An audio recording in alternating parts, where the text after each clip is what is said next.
Hey, welcome to Wing Talk. I'm your host, Steve, and this is going to be like a fantastic episode. So get the wife and kids up. Let's get the popcorn ready. This is going to be a good show.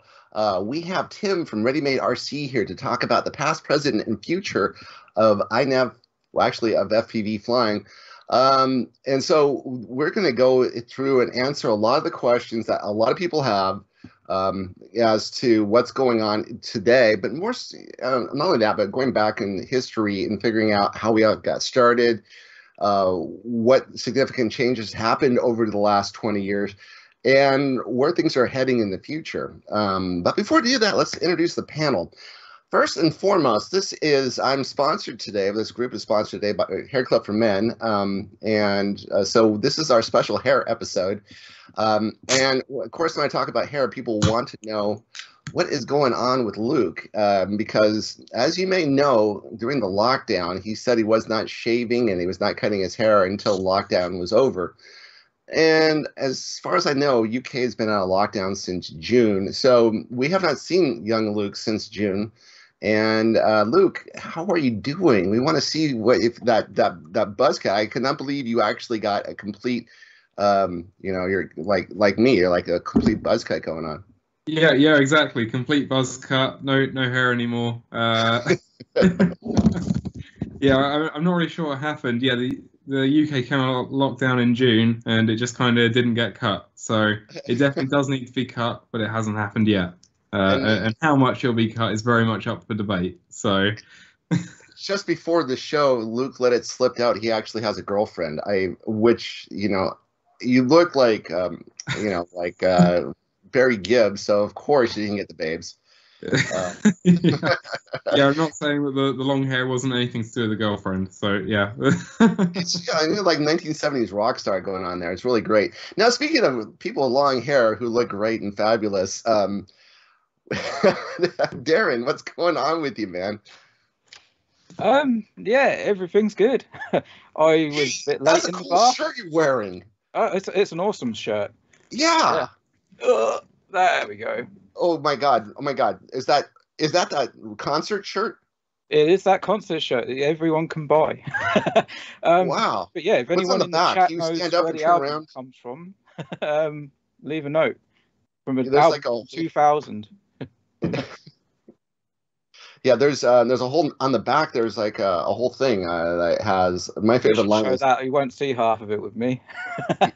Oh, it's true. Drinking and loitering is my favorite one on there. It's just kind of like it's supposed to be like a concert tour, so they like have all the different dates and songs and stuff like that. And my favorite was drinking and loitering. A mission, which is spelled with one S, I believe. Yeah, there's a slight typo in the first. Yeah, the ultra rare first print. Whereas an I missing in missions. So we've got these shirts. They're online, and we don't make any money off them. We just sell them as whatever they cost. So that's the thing. Luke, unfortunately, didn't get the memo. But speaking of somebody who did get the memo, is Mr. Mark Hoffman. Mark, how are you doing, man? Hey guys, yeah, I'm doing well. Just came back from some flying and some testing. Unfortunately, I had today one of these days. I mean, maybe you know that if every small thing you want to do goes wrong and you have to fight through it to get to your target. And that was one day, one like these days. It took me about 3 hours or so to get just 2 of my 3 things done I planned. But hey, I had my first parachute landing with an RC plane today. I saw that. That sounds pretty cool. You actually you deployed it and it kicked in and you brought it back in one piece. Yeah, it worked better than expected. The parachute deployed correctly, so I did not mess up the folding. And yeah, the plane is still in one piece, luckily. That was the Clouds? Yeah, that was the Clouds. Currently my biggest and most expensive plane, so I'm very happy that that worked.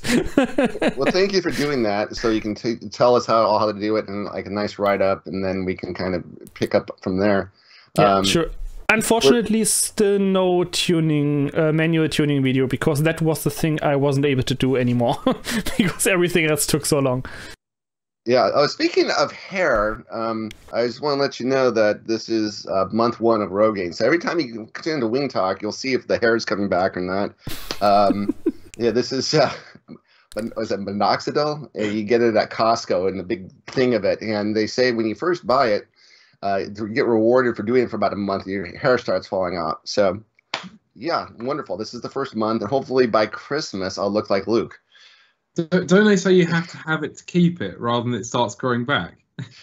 Yeah, I'm kind of like for Mark and I, we're kind of beyond that point right now. So you're just being hopeful. Yeah, it's the thing. You guys in the UK can always have that long, beautiful hair. We just kind of like we're dealing with what we've got here. I've got a German background, obviously, so I got the hair falling out. It started about the same time Mark did too. Anyway, oh, I was going to say that we're working on. I want to thank Darren for his help. We're working on this whole thing, INAV radar. So these little modules, these ESP32 modules. Darren has some fantastic videos on it, but we're going to be breaking down the bottom line of how to get this working. The idea is that when you're out flying, you meet up with a group of people. I can tell you this firsthand. When you're out flying, you're trying to get the plane going, and you're trying to find each other, and it's like, I'm over the big oak tree over to the left, and when you're flying something like a ReadyMade RC Recruit, you cannot see each other. The planes look invisible until you're essentially on top of each other. So the idea is to use INAV radar, which will put out using a radio. It's a transmitter and receiver in your planes. You can actually keep track of other planes that are also flying INAV radar, and it will tell you where these other people are at as you're flying on your OSD screen. So it's really cool, and we're getting into this right now, and I'll be having the whole write-up on that. But so thanks, Darren, for putting out that video. I got the modules as the exact brand and everything, and I have version 2, and they said, oh, we don't have the firmware for that yet.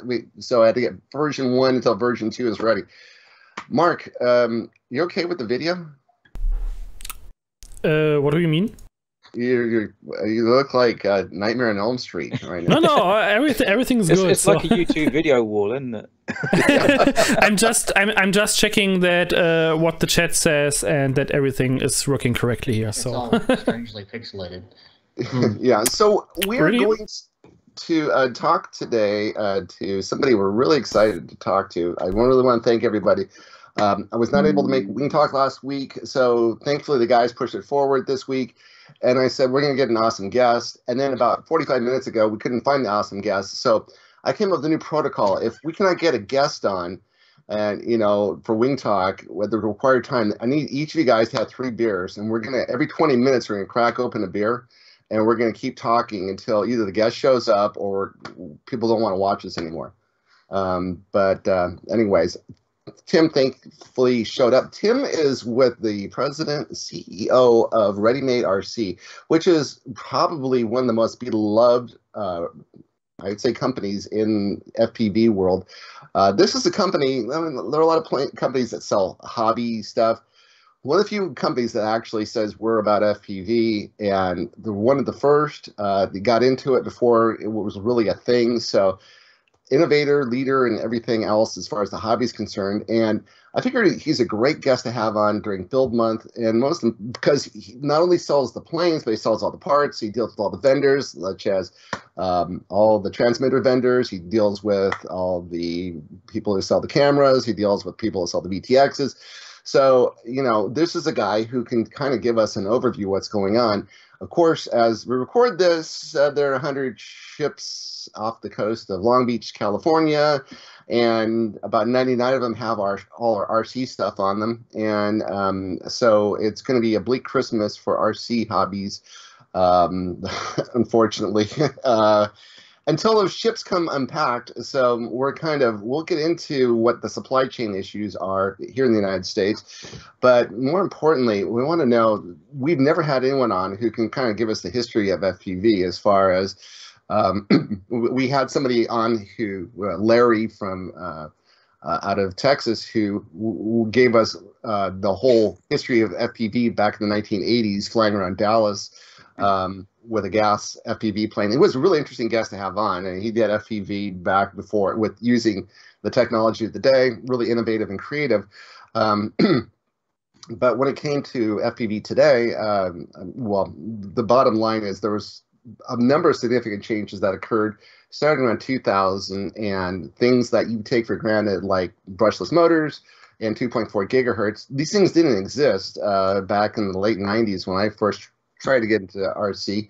So, Tim, I really want to thank you for being here today. Yeah, thanks for having me. Hey, fantastic.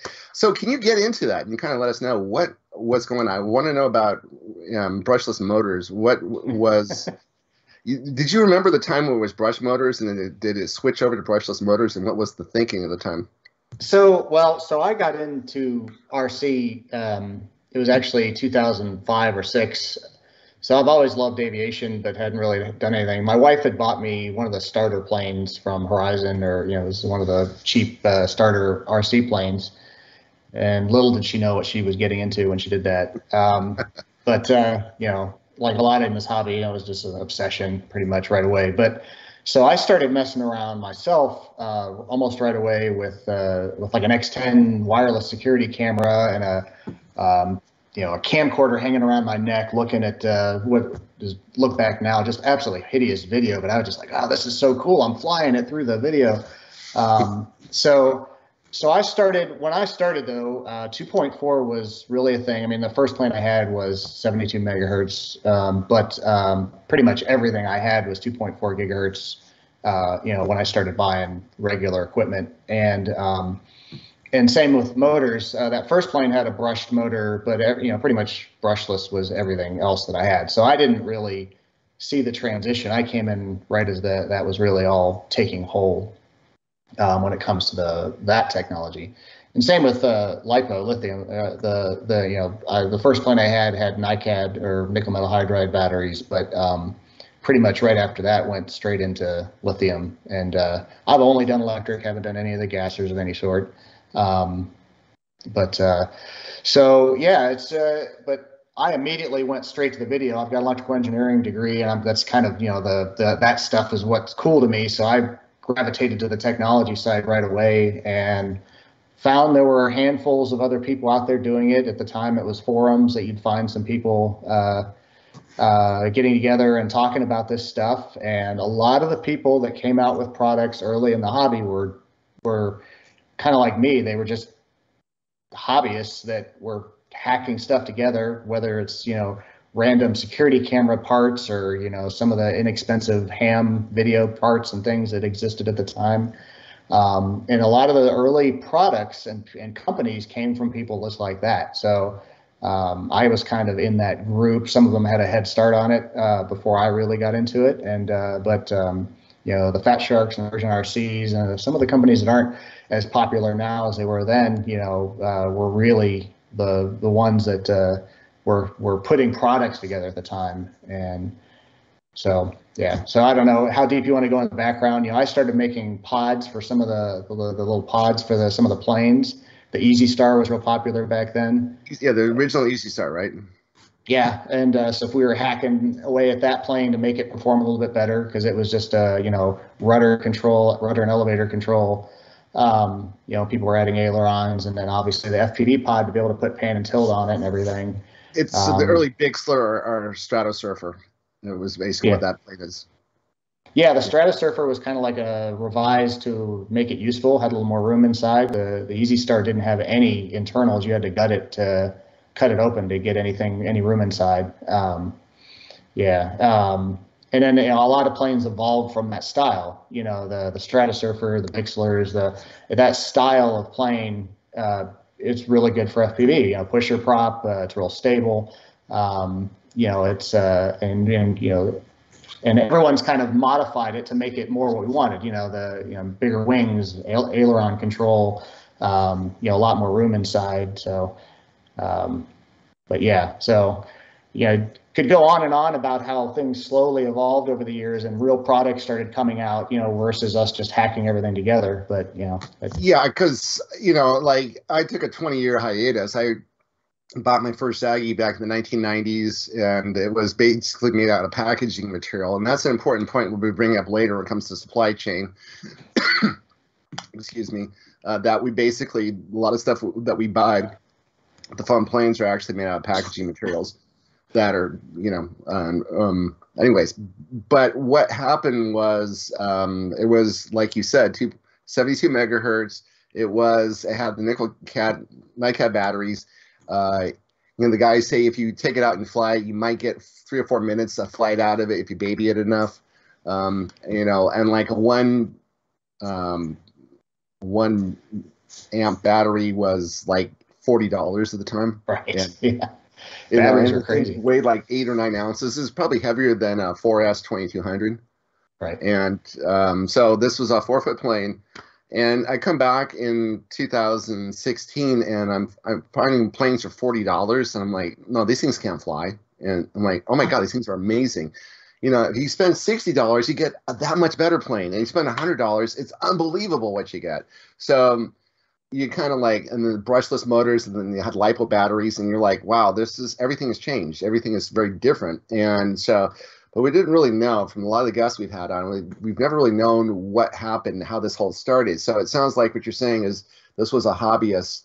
How FPV got started was by hobbyists themselves, and it was just hacking together what the available technology at the time, right?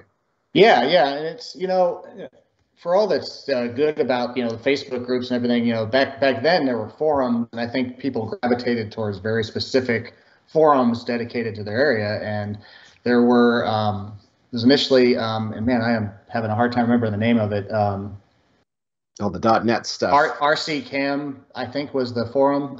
Might even still exist. I'll have to look. But where people were just kind of trying to figure out what works and what doesn't work. And actually, I mentioned 2.4. I forgot we were using 72 megahertz on some of the earlier planes because it handled the interference from the video transmitters a lot better.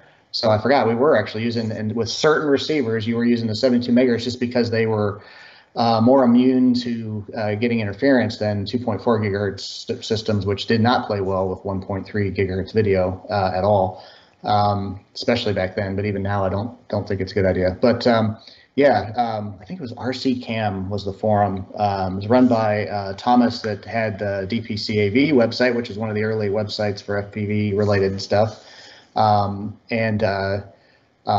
then RC groups created an FPV section, and that was a real big area for people to talk in the early days about stuff as products started to actually come out, real products, not just the hacked together ones. So RC groups making been their own around. Antennas. They've been around since what? About you say you were around in 2006. RC groups was Yeah. Honestly, I feel like it was a much bigger place to go to. There was a lot more going on. That was the place. Once they took on the FPV forums, it really became, and FPV started to become a little bit more popular. That really was where most of the chatter was going on. I think that Facebook and some of that has kind of taken away. There's still people going there. There are obviously still people using it, but it's nothing like it was back in the, I would say, late 2000s to 2005-ish time frame. That was just where most people were going to talk about this stuff. And then there was pulling a blank now on the other forum where some FPVers kind of split off because there was, there's always controversy. People were arguing on the RC Group's forum and people got booted off. So, another forum was made for a while for FPV stuff. So, it's the usual drama, and, you have a lot of technically minded people that will tend to think their way is the only way. So, you get a lot of butting heads, and, people split off into their own little groups of, what they do and don't want to do. But, that was really primarily where everyone talked. And it's now we're seeing, like your group, we're seeing scattered individual groups with narrower subjects talking about this stuff. So it's a little harder for us to just kind of follow and know what necessarily is popular, because there might be a whole group that we didn't even hear about that's talking about some new group of products, or INAV obviously has really grown massively over the past few years. We've been looking at the radar related stuff here for a few years with you guys too, and kind of helped volunteer some equipment I know a few years ago with that. So I'm glad to see that's going. We're about to really start pushing INAV radar here over the next. I think what we're starting to see now, people want to get together, and in their communities and find other people to go fly with. But what we need to do is kind of explain how to put it together. Also, come up with a protocol so that when you show up, you're on the same frequencies. You're not running 915 megahertz and other people running 868 or 400 megahertz or whatever it is. So we kind of give them some ideas as to what to buy, how to put it on. It's about as hard to put on as GPS. It's basically it's the same kind of wiring. Yeah, that's awesome. Yeah. And I think that's going to be a lot of fun. It's interesting to see that evolution. So FPV started with planes. It was fixed wings. Really, multicopters didn't exist except in the very obscure areas initially, and then some of the simple flight controllers with analog controls for your PID controls and everything were started coming out, and that started this new area, and that's the multi-rotor, the drone. Part of FPV is what really gained popularity for the industry as a whole. I think it got a lot of attention.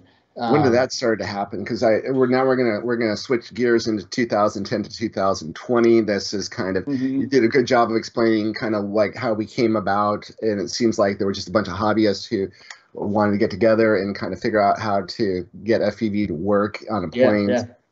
But now you're starting to see in 2010 timeframe that you're starting to see. Yeah, because I started doing the store full time in 2010, 2011, and it was just within a year or two after that you started having people doing the tricopters and quadcopters.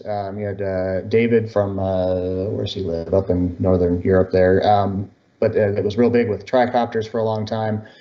But obviously FPV fit really well for those, and that started to take off. And I would say that when people started doing the racing, I remember our first FPV fest, there was some mild level of racing. It was so, you look back and it was so, and that would have been probably 2004, I think. And it was so cheesy compared to the FPV racing you see now. We didn't really know what to do with gates or how accurate people could fly. The drones were not nearly as high performance. We thought they were really good at the time, but nothing close to what's out now.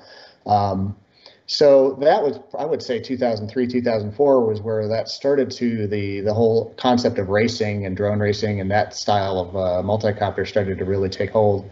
That's interesting because that's a decade before flight controllers came out, so they're flying these things. I'm sorry, I'm a decade off. Sorry, 2013, 2014. Sorry. Okay. Yeah. How would that? Yeah. Sorry. Sorry, completely off on that. What's a decade among friends, right? Sorry. So 2003, 2004. And then it just was.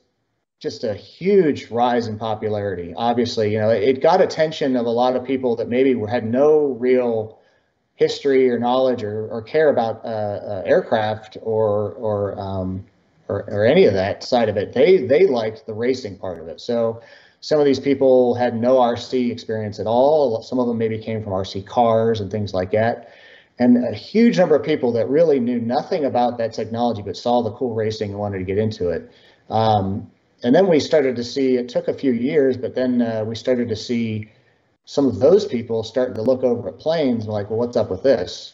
So it's an interesting transition. You had people that have only flown multi-rotor that started getting into planes, and it's not as easy of a transition, at least not for all of them, as you'd think. The concepts, we'd get people like, where's the flight controller? Like, well, you don't need to have a flight controller if you don't want one. They were just baffled by that, but that brought a new opportunity. And as people get tired of hobbies, they get kind of tired of the multi-rotors and fixing them constantly. They want to look at these other things. So we started to see a lot more interest in planes, and I think that's that's really where INAV started to push in, I think, as well, as some of the technology that came from multi-rotor flight controllers, and that whole world started to push into our world. This was obviously after Eagletree had already done their the vector. I want to talk to you about Eagletree and all that stuff. But one thing I want to go back to is you mentioned that the multi-rotors. So the first multi-rotors were based on motors that you got from RC planes, right? So these were basically the first brushless motors were now being used for multi-rotors, right?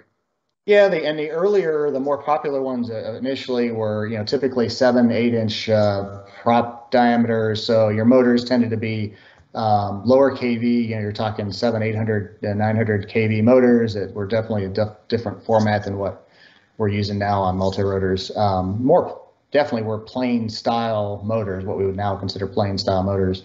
And those were what people were racing with initially. The very early racings were being done with these that, again, they're nothing compared to the performance of the drones now. So I could just imagine, but you kind of came around to this time when we had the brushed motors were the thing, and that was the thing for electric motors probably 20 years.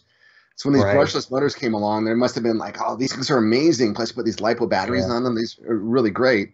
But then you get 5 or 10 years later, all of a sudden it's wait, these things aren't really good enough. We can really start push this technology more. They burn out too quickly for what we're trying to do. We need something better than this. And that really seems to be where I think one of the big things that's changed over the last 5 years is the quality of the motors. What you can get for, the thing I always harken back to is I talked to one of my neighbors and he said, I used to fly RC back in the 1980s. And he was talking about, you spend $300 on a gas motor, and then you would you want the $600 one, but then you instead of going to Hawaii on vacation with the family, you're taking them to Yosemite or something like that. So you're not going quite as far, you're not doing quite as much, and these are real considerations. And now when you say to somebody, "Listen, I bought a $60 motor," it's like, oh my God, did you win the lottery? I can't believe that. I think the popularity also caused a lot of competition, right? A lot of companies started producing motors, and it definitely pushed the pricing down. Even on, in the early days, the best motors were coming from Tiger Motor and just a few manufacturers, and they were much more expensive for what would be the equivalent now, probably at least double the price for the same motors. And there just became a huge amount of competition. Probably overcompensated a bit. Some of the really inexpensive lines selling direct from China really pushed the pricing down. The performance was there, and people were crashing enough that they weren't running into any long-term durability issues because they were usually breaking them themselves before they had a chance to wear out. But unless they use Racer Star motors. Mark does not like Racer Star motors. Sorry, that was too easy now. yeah. Sorry, I set you up with that, right? It's and there's been a lot of inexpensive, cheap brands come and go, and a lot of brands that have come and gone. But there's still a lot of the older school, original, bigger manufacturers that are still making some of the better motors, I think. But yeah, it's just evolved, and and in technology, a lot of it's trial and error. And again, there's in this industry, there was a lot of arguing about what should or shouldn't be better, but a lot of it came down to people just trying things. And it's funny because in multi-rotor world, the pantsless motor, no bottom of the case, is the norm. And Kevin, one of my guys, and I were in China in it was 2004. And we're visiting Tiger Motor, and we're like, "Can you make a motor without this? Save some weight?" And they were like, "Oh yeah, maybe." And we actually, I think we had the first mainstream multi-rotor motor, but it wasn't that had no bottom on it. But it wasn't the most popular. Like right after that, or not long after that, the Hype Train motor came out, and I think it was pantsless as well. And we're like, oh, they copied us. Of course, it's just how this industry is. Everyone sees something and they do it. It's not really copying. It's just everyone's trying to do the same thing that works, right? So, and that became a thing. I remember people arguing, saying, oh, it's not going to work. It's going to cause some magnetic, issue with the magnetic field that's going to cause it to not be as efficient. And it turns out they're just so much cooler and lighter that it turned out to be the way to go. And that's how most of this industry has worked. People try things, and sometimes it works, sometimes it doesn't. And things have evolved, and and motors at the time, I think those motors were probably $30 a pop, and now those same motors, we have more efficient motors, better magnets, better everything across the board, and they might cost $15 to $20. So But for planes, you know, I do think that multi-rotor stuff has helped the planes because some of these motors work out well for a lot of these plane designs. So it turns out that we can now get super cheap motors for our planes. Like you said, you don't need to go buy a $60 motor unless you're buying something huge, you know, and you can get great performance. So much, it blows away stuff that was there a few years ago. Mark. I mean, there's also the point that the planes became smaller and smaller and smaller over time. I mean, if you look back 15 or 20 years, or in the 80s, as you said before, with gasoline engines, you barely had any plane with less than 2-meter wingspan. And today we have these small things with 250 grams or less. And of course, the motors are tiny. There's not much material, not much production effort. There is some development cost behind it, but basically it's only fine-tuning on each generation, so even the development costs are very low.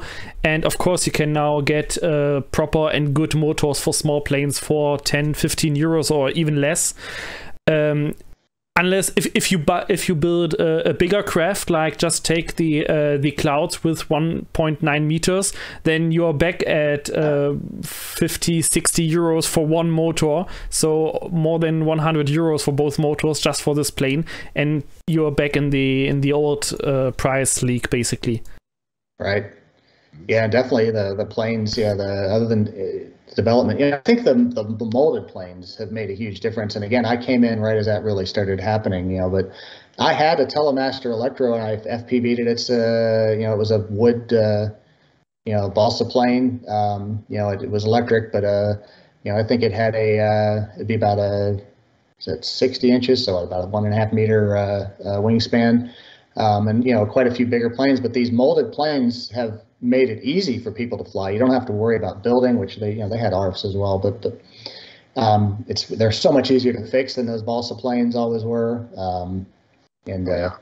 So they've really changed the hobby as well. Darren.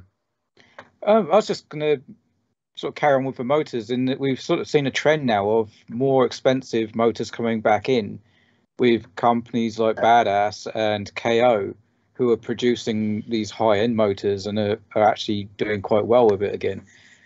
So yeah, I think there's a balance of what you want to get out of your model. But yeah, we've got both sides now, so we can pick and choose. It really is a buyer's sort of market at the moment. And yeah, when you were talking about molded, I thought you were meaning those sort of. Well, that too, yeah. I mean, yeah. So, and I think that that correction where there was like this race to the bottom with pricing has kind of, some of these less expensive companies haven't been able to make it through, and now we're getting back to a more normal level of pricing. I mean, you know, there's always this fine line, right? You got to make enough money to keep the business going, and the race to the bottom is great for consumers, but it can burn out the companies. That, you know, there's overhead involved and everything, especially if you're developing anything new. So I think, and then, you know, again, if you're, the higher performance motors are going to cost more, you know, whether it's because of the better magnets, better windings, you know, better materials in the windings and so forth.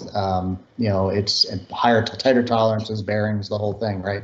So, yeah, I do think it's, if you think about it, though, you're saying it costs more, but what you can get for $30 today is absolutely stellar. Right. I mean, unbelievable. Right. And we saw $10 is good, but you know, it's like maybe you skip out on a couple lunches and you can pay for this. You're not putting off a vacation in order to pay for this. You know, Mark, you gonna say something? Yeah, I mean, it's also very interesting if you look at these different motor quality classes. Let's call them quality levels. What I like at the moment is that depending on what manufacturer you get, you know, this is high-end class, this is medium, this is low budget. There is actually no manufacturer right now who offers stuff for any price range, I would say. I mean, if you get a KO or a Badass, you know this is high-end quality. You don't get a cheap motor from them. That might not hold very long. If you get a Sunny Sky or T motor, you know, okay, you have a nice affordable mid-range class motor, mid-range to T motor has some high-end stuff, but usually for commercial use, not for private use. And then you have manufacturers like we talked about, Racer Star, Beta FPV, or whatever. And if you buy with these brands, you get the cheap, the bottom stuff. You would put on a craft, you will crash it or you will lose it one day, and it doesn't matter. Yeah, that's right. Or you don't really know if you like the plane very much.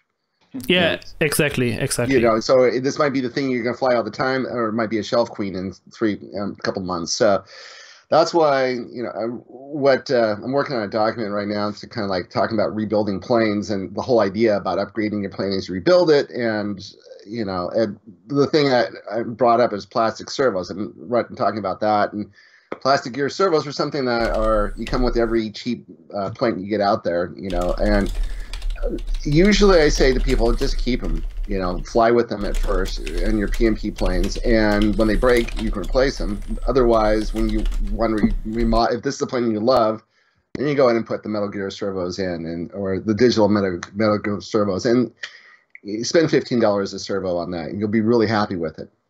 So, sorry, one thing I wanted to ask you about was, let's get into flight controllers in particular, because you say around 2012 you saw the first flight controllers come in? Yeah, I would say that sounds about right. 2011, 2012, we started seeing, and a lot of those early flight controllers were, again, hobbyists were putting them together, and a lot of them were analog. You were adjusting PIDs with, little pots to adjust, so it was a different breed initially. I'm pulling a blank on the name of that early flight controller that was real popular. CC3D was that? That was actually second gen. I would say that would be like the first. CC3D is probably first generation of, or one of the first generations of what we would consider more modern, like AK-32. Yeah, that type of stuff. Yeah, so. And again, it was, everything was, you were changing jumpers to change the flight modes, or maybe little toggle switches.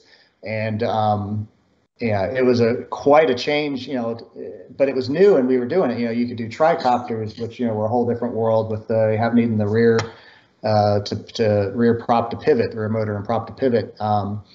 People were experimenting with things at the time, what worked, what didn't. And, the stabilization was not nearly as tight as it is now. You were just trying to get it to not shake and wobble all over the place. GPS wasn't really even thought of yet. For position hold or anything like that. Was this around the time when that people were taking apart the nunchucks from the Nintendo Wii in order to get gyros? Yeah, that same time frame, all this stuff, and that's all part of that development. Again, everyone in this hobby were taking things that weren't intended for what we wanted them for, and using them in our hobby. You looked at those nunchucks, and you're like, well, it knows its position. Maybe we can use that. And yeah, people started, and that's the cool thing about having so many people that are into this hobby that are technically inclined to be able to figure that out, right? And you have so many people coming at it from different viewpoints. Some of them are from the networking and programming side of things. Some of them are from the hardware side of things, and with forums and groups like yours, that's where everyone kind of comes together and just figures it all out. Some people from the airframe side of things as well. So, it's been cool to see that over the years, but it just was so fast starting around that time frame where new things were coming out. Felt like every other week something new came out that made the other one completely obsolete. And that was around the time DJI came out with the Phantom. Yes, and DJI originally started with flight controllers. They were selling their again, man, my brain must be just a DJI NASA. Yeah, the NASA. So their NASA came out. They had their little 450 frames that were like plastic arms and little body with a. I have a 3D printed clone here of them. Yeah. Oh yeah. and it works. It works well. Let me get it. That was their thing initially. They were making those flight controllers, and then they did the smart thing and decided to make a fully integrated system. But their flight controllers were, for a while, some of the best. But it was new technology, and you were getting flyaways and things like that. And obviously there were people that were like, they're horrible. Like, yeah, but there's not much else that's out that's as good, you know. And around that same time, you'd mentioned Eagletree as well. Eagletree, which had already been doing like telemetry and things like that for some time before that, came out with the add-on for their telemetry for flight stabilization for planes. And initially it was not in a fully integrated system. You had to buy separate components. You know, you bought their main unit that had the power adapter and everything on it, and then you had the flight stabilization aspect of it, the OSD part of it. Trying to remember how that was all pieced together back then when it was separate. You know, and it was just a nasty mesh of wires inside your aircraft. So, you know, that's oh yeah, there you go, yeah. Mark, say something. Yeah, that's basically the flywheel F450 3D printed clone. Oh wow! Some modifications from me, and it's relative flexy, but it works. So it flew already with that frame. That was actually in the air. 3D printed that. It's awesome. And so that was DJI's thing right up front. Is that's what they made, you know, and that's what people were using and kind of making their own stuff. So. They could hold a GoPro right off the bat, right? Yeah, and GoPros were, you know, that was really GoPros were becoming popular around that time, so that kind of tied in directly to at least recording videos. You know, we had these, it was just amazing, beautiful 1080p videos, you know, coming from these things. You know, it was just amazing to be able to record. I just spent hours recording random things from planes and trying to show it to friends of mine who'd look at it like, okay, yeah, I've seen 2 hours of this already. I don't need to see anymore. Okay, so back to Eagletree. That was a company that was really so that they were like the forerunner to really what INAV is today. Pretty much, they came up with the idea of complete flight controller system, and it was not. They sold not only the firmware but the actual hardware as well. So it was all in one kind of thing, and it was beautifully done. A really great company at the time, and it was very innovative. Around 2014 that came out. That sounds about right. So maybe the OSD Pro was the add-on to their telemetry setup, and it tied into their existing telemetry equipment, so it was multiple parts. But then when they came out with the Vector, which I would guess was probably around 2014, 2015, the Vector kind of made that all integrated, and it was closed source, so it was their thing. But yeah, you had, you know, the artificial horizon, and you had, you know, return to home, and all these things you could go in and change settings on. And it was really, yeah, I would agree. It's what INAV has evolved from. You know, INAV seemed to take the best from that and from the BetaFlights and the Cleanflights and all the various flights. You know, INAV seemed to have taken the best of those two separate worlds and put them together. So now you had Eagletree, but open source. And, you know, and Bill from Eagletree was a great guy, you know, that started the company, and, you know, he was an ex-Microsoft programmer, and so again, techie person that just took his skills and made all this stuff happen. Hey Darren, can you grab one of those Eagletree vectors? Do you happen to have one handy? Yeah.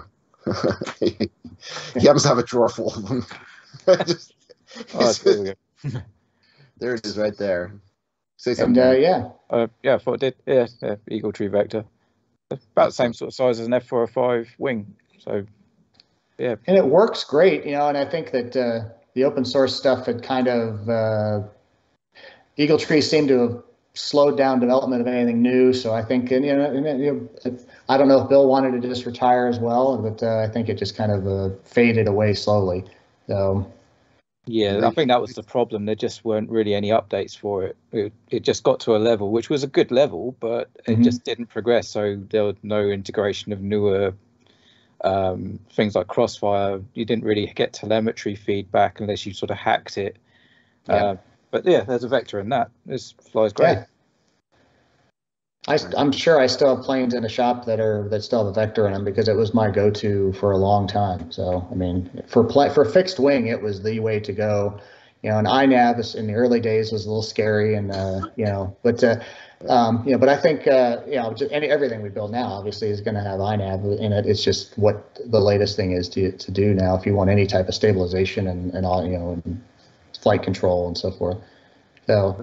Okay, so following up on Eagletree. So yeah, Eagletree, we agree, fantastic. And sorry to see them go. Unfortunately, it's, you know, well, it's kind of nice that the consumers once again have a less expensive alternative, because each one of those Eagletree vectors was about $300, right? Yeah. They came down eventually, but yeah, it was probably pretty close to that, especially early on.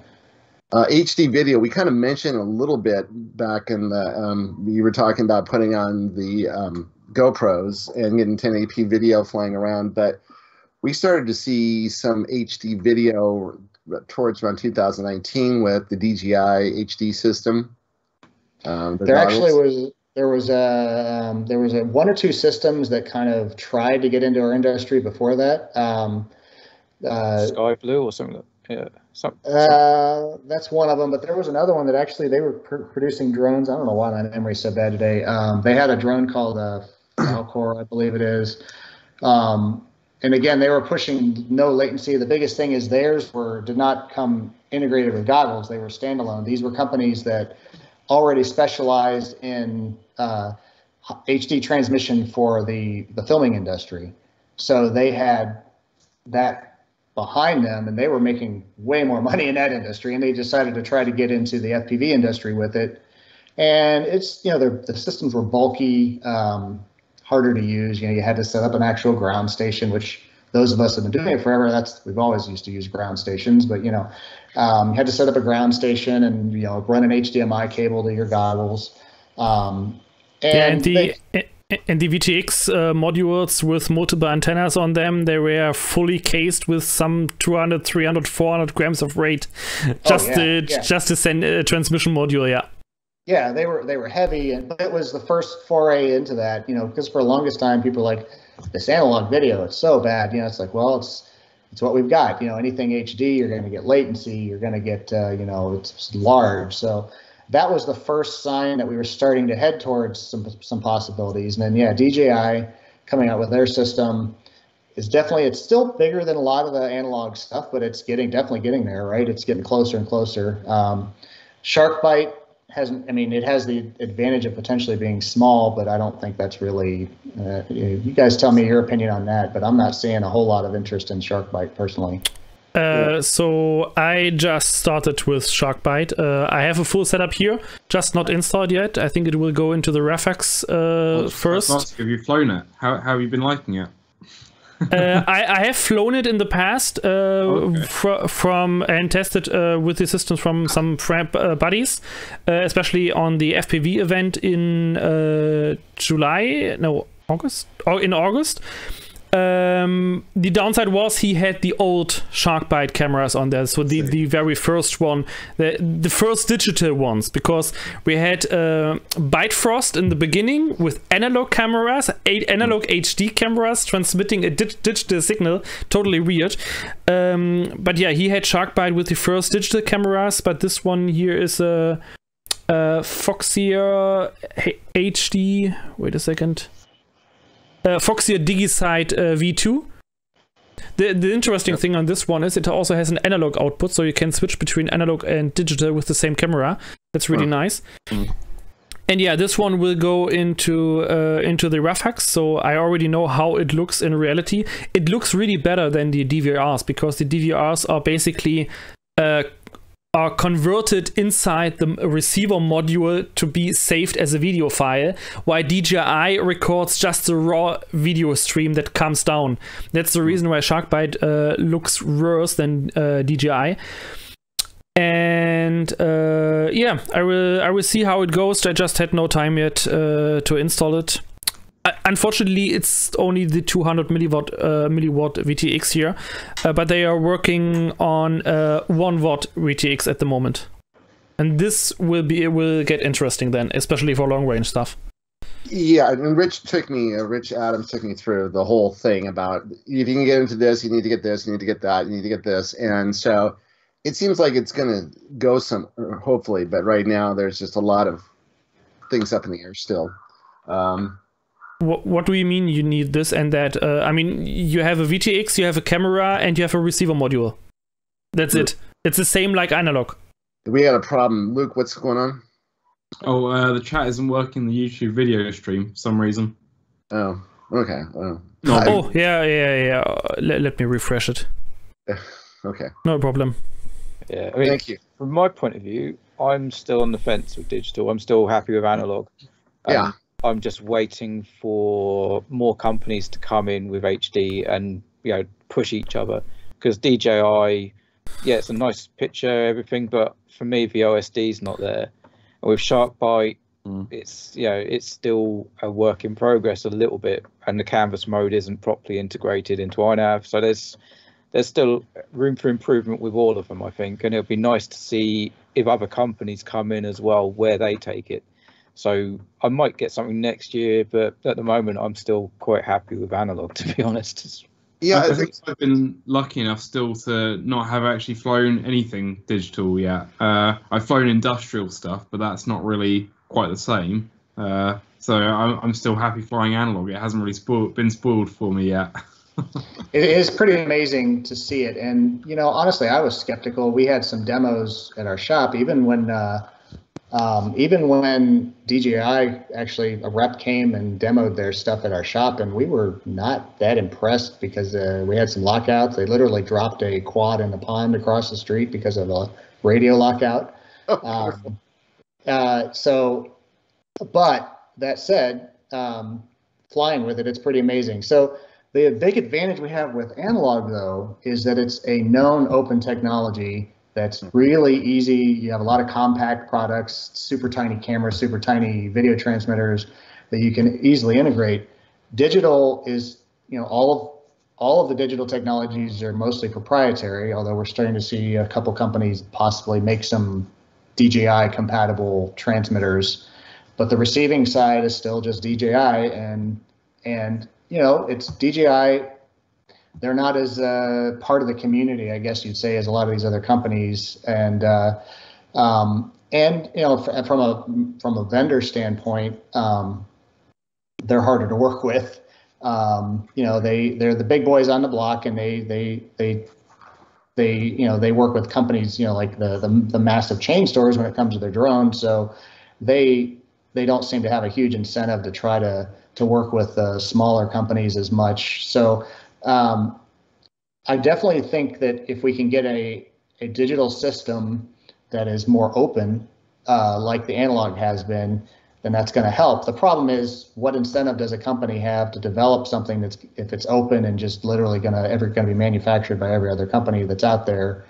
So it's a tough thing. And, Fat Shark has been working for a long time. And, we talked about the history of FPV. Fat Shark is one of the earliest companies in the FPV industry. Greg that started Fat Shark, and he's still running the technical side, but doesn't really run the company directly anymore. But he was one of those people early on, making one of the first products that that got people into this industry. And a lot of stuff's been copied, but I have a lot of respect for them because of them starting early. And they get kind of drowned out by the wave of new products coming from other companies, but they're one of those that have been around a long time. Yeah, I mean, speaking of open technology, I totally agree at this point. I mean, we have to distinguish here. We are not especially talking about open source stuff, right, but at least an open standard, so everyone can use. I mean, I'm not completely sure if I understand the concept behind the development of Sharkbite at the moment, because as far as I understand it, Sharkbite wanted to have a digital system, so they hired the company HD0 to develop the Sharkbite system for them. But then Fat Shark somehow has, they have their own targets. They don't care enough about it. So HD0 decided, okay, we do our own thing with the system. It will stay compatible. It will stay open, so everyone can create a camera, for example. And they are doing basically their own thing, and they want to do it cheaper than Fat Shark does it right now. And that's the reason why, for example, the new RunCam camera is branded RunCam HD0 and not RunCam Sharkbite, whatever. It has both logos on it, but it's basically HD0 development. And we also have the Open HD. Caroline Tyler in the chat just mentioned that. But at this point, I have to say, or from my perspective, I must say, Open HD, it's a nice development. It's a nice proof of concept that it can work with completely open hardware, but it's not usable, or it's basically useless for daily use for what we do actually. I mean, you still need a Raspberry, you still need a camera, you need a specific Wi-Fi module that has to be boosted for the range. You have to have another Raspberry Pi as a ground station on the ground with HDMI output. I'm not sure how exactly it works in detail, but you have to add so much hardware, and it's so complex to set it up. It's just nothing you can use on a daily basis, especially in smaller crafts. Even in my clouds, I don't have enough space right now left to put a Open HD in there. And yeah, we have people that. Oh, go ahead. Sorry. Oh, sorry. I was going to ask one thing, which is just kind of like when we were talking about this. Darren kind of brought up a point as far as OSD. I came from the world of line of sight planes, and when fail-safe was always, if I could hear the plane, I know it's close by. So, you can always, like, if you look down for a second and you can't see your plane when you look up, you put full throttle and you can find it. But when I switched over to FPV, it was like, I need to see all the telemetry. I need all these numbers. I need to know how far away it is. I need to know how high up I am. I need to know which way is back. I need to know which way I'm going. And if I don't have that in an OSD, then it's not of any use to me, even if it's beautiful. And Darren, what do you think about that? Yeah, well, it's weird because I've flown FPV without any OSD at all, but I just don't feel confident going sort of beyond visual line of sight with it. Right. But then, years ago I used to be a software developer, so I'm quite a data-driven person. So I'm just, give me all the information. I want to see what's going on. So I just like having that. But I set up multiple OSDs so I can turn it off if I don't want it. If I just want to fly and enjoy the scenery, I can switch the OSD off. But I like the fact that I can get everything that I want back if I need it. That's a good point. Just recently, I made the what was it? The AR Ring Pro of a friend here in my city, and he has installed the DJI stuff, but didn't know how where to wire up the UART actually. So he didn't do that, and he had no soldering iron with him when we went flying.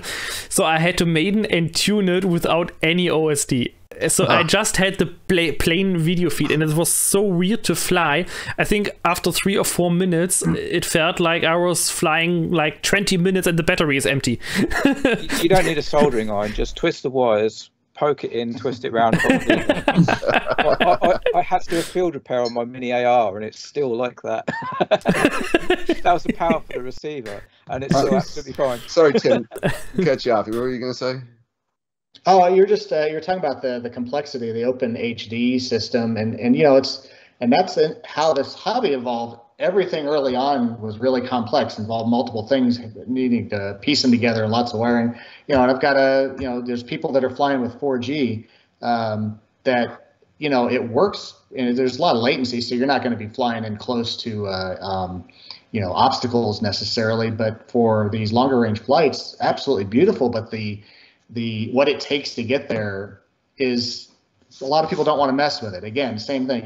Typically it's like a Raspberry Pi with a video capture card attached to it, with an HD, with a GoPro feeding the video capture card, and you've got to literally, one of the guys I know that flies it puts a cell phone in his plane that's acting as the data link. He's essentially using it as a data link, but all this extra stuff. And I think that it will evolve. This hobby always does evolve to where there will be something that comes out eventually. But again, it's difficult to, as us, even as a vendor and manufacturer, to justify necessarily the development of hardware that may or may not sell, and it's very expensive, and the market's very competitive. So it's tough, to get that stuff to evolve to be ready-made, which is kind of where we started. That was the whole point of some of the early stuff I did way back when I started, is like, it was crazy, all the complicated, crazy separate things you had to get. So I was making ready-made products that were at least wired more easily. So yeah, go ahead. I was actually, it's a question I thought of a while back, and it's actually really quite a nice point to put it in now. The way you've been talking about this is, what made you get started with ReadyMade RC? Was it something that evolved or out of what you were doing, and what's the story behind that? It truly was an evolution. So, I was the hobbyist hacking this stuff together. There were a lot of products that just didn't exist yet. I started, I wanted to make some pods, and get them laser cut, some of the pods that went into the planes. And I'm like, well, people wanted to buy them. So I was like, let's just set up a little side store. I had a full-time job. Again, I was an electrical engineer. I'm an electrical engineer, and, I had a job, and started just selling the pods. And then some people that were new didn't know what to do to get in, and decided, the hobby was expensive, and the wife was, giving me the, you're spending how much on this stuff again, kind of thing. And so I'm like, well, maybe I can build some things for people, so I started building fully assembled FPV planes, sometimes just FPV pods. And as part of that, I had to start buying products to piece them together. And it literally slowly evolved. It's like, I added a thing to the site. I'm like, well, if I have to get some of these to build, I might as well resell them as well and see if people buy them. And then, since I was so involved, it just evolved from that to the point that, I'm staying up till 1 or 2 o'clock in the morning trying to answer questions and get things packaged in the basement while, trying to do the full-time job, and had to make a decision, which one do I want to do? And, this was fun. So, decided to do this.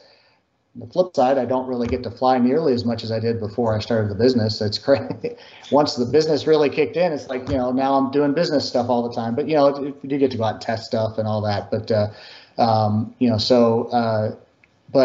it really was, I didn't go into it thinking, I'm going to create a FPV store and going to be, like the main people. It's just, it initially truly was a slow evolution initially, and just caught it right as this thing started to happen. And was really, really blessed and lucky that it did when it happened when it did. So, yeah. So we are coming up on the hour break here. So I want to say, first of all, Tim, thank you so much for hitting all the points. I wrote down everything I wanted to hit. And you even threw in a few more that I forgot, which like the LiPo batteries. So been fantastic. I want to let you know what's coming up here for the next hour. We're going to get into the transmitter wars next. And just to let you know, Darren and I are both FR Sky. Mark is Radio Master. I don't know what Luke is. I think he's still on 72 megahertz. And exactly. FAA woes. So we're going to maybe talk a little bit about FAA. But then we're going to start talking about the trade wars, the pandemic, and supply chain. And these are the things I think people are most interested in. And from there, we're going to talk about the future. We're going to hit all that in the next hour. So a big hour coming up here. And please stick with us. We'll be back in 3 minutes.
I have the camera switched now.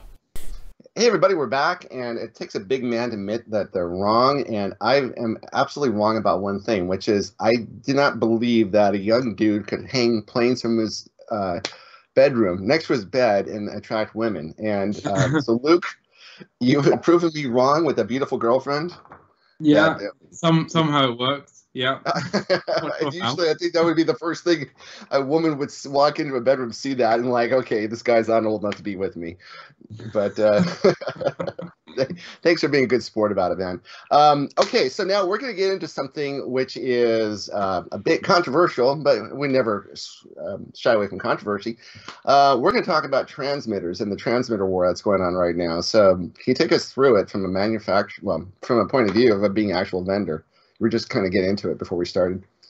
Well, what's interesting is there's different aspects of it too. You have the transmitters from the 2.4 gigahertz side of things, you know, with FR Sky and Radio Master and those. Then you have all of the long range systems that have honestly has been. You go back far enough. You have Dragon Link. I mean, he's still there, although he's having some supply issues right now. But you have Crossfire, you have the R9 setup, you have tons of others, right? Open stuff. So there seems to be always controversy at some level in all of them. But I think one of the biggest ones, and was mentioned before here, is the FR Sky, Radio Master issues. And from a supplier, it puts us in a bad situation, especially when a manufacturer comes to us and says you can't carry this other brand, which has happened more than one manufacturer. So and we always don't always get the information, right? I mean, the manufacturer, maybe FR Sky, for example, is going to give us their side of the story. And they're going to spin it hard on their angle, and then we're going to hear from the others that are like, "This is open. Why does it matter?" I will say that initially, when this all started, FR Sky had come back to us and said, if you're going to sell FR Sky, you're not going to sell the others, Radio Master specifically.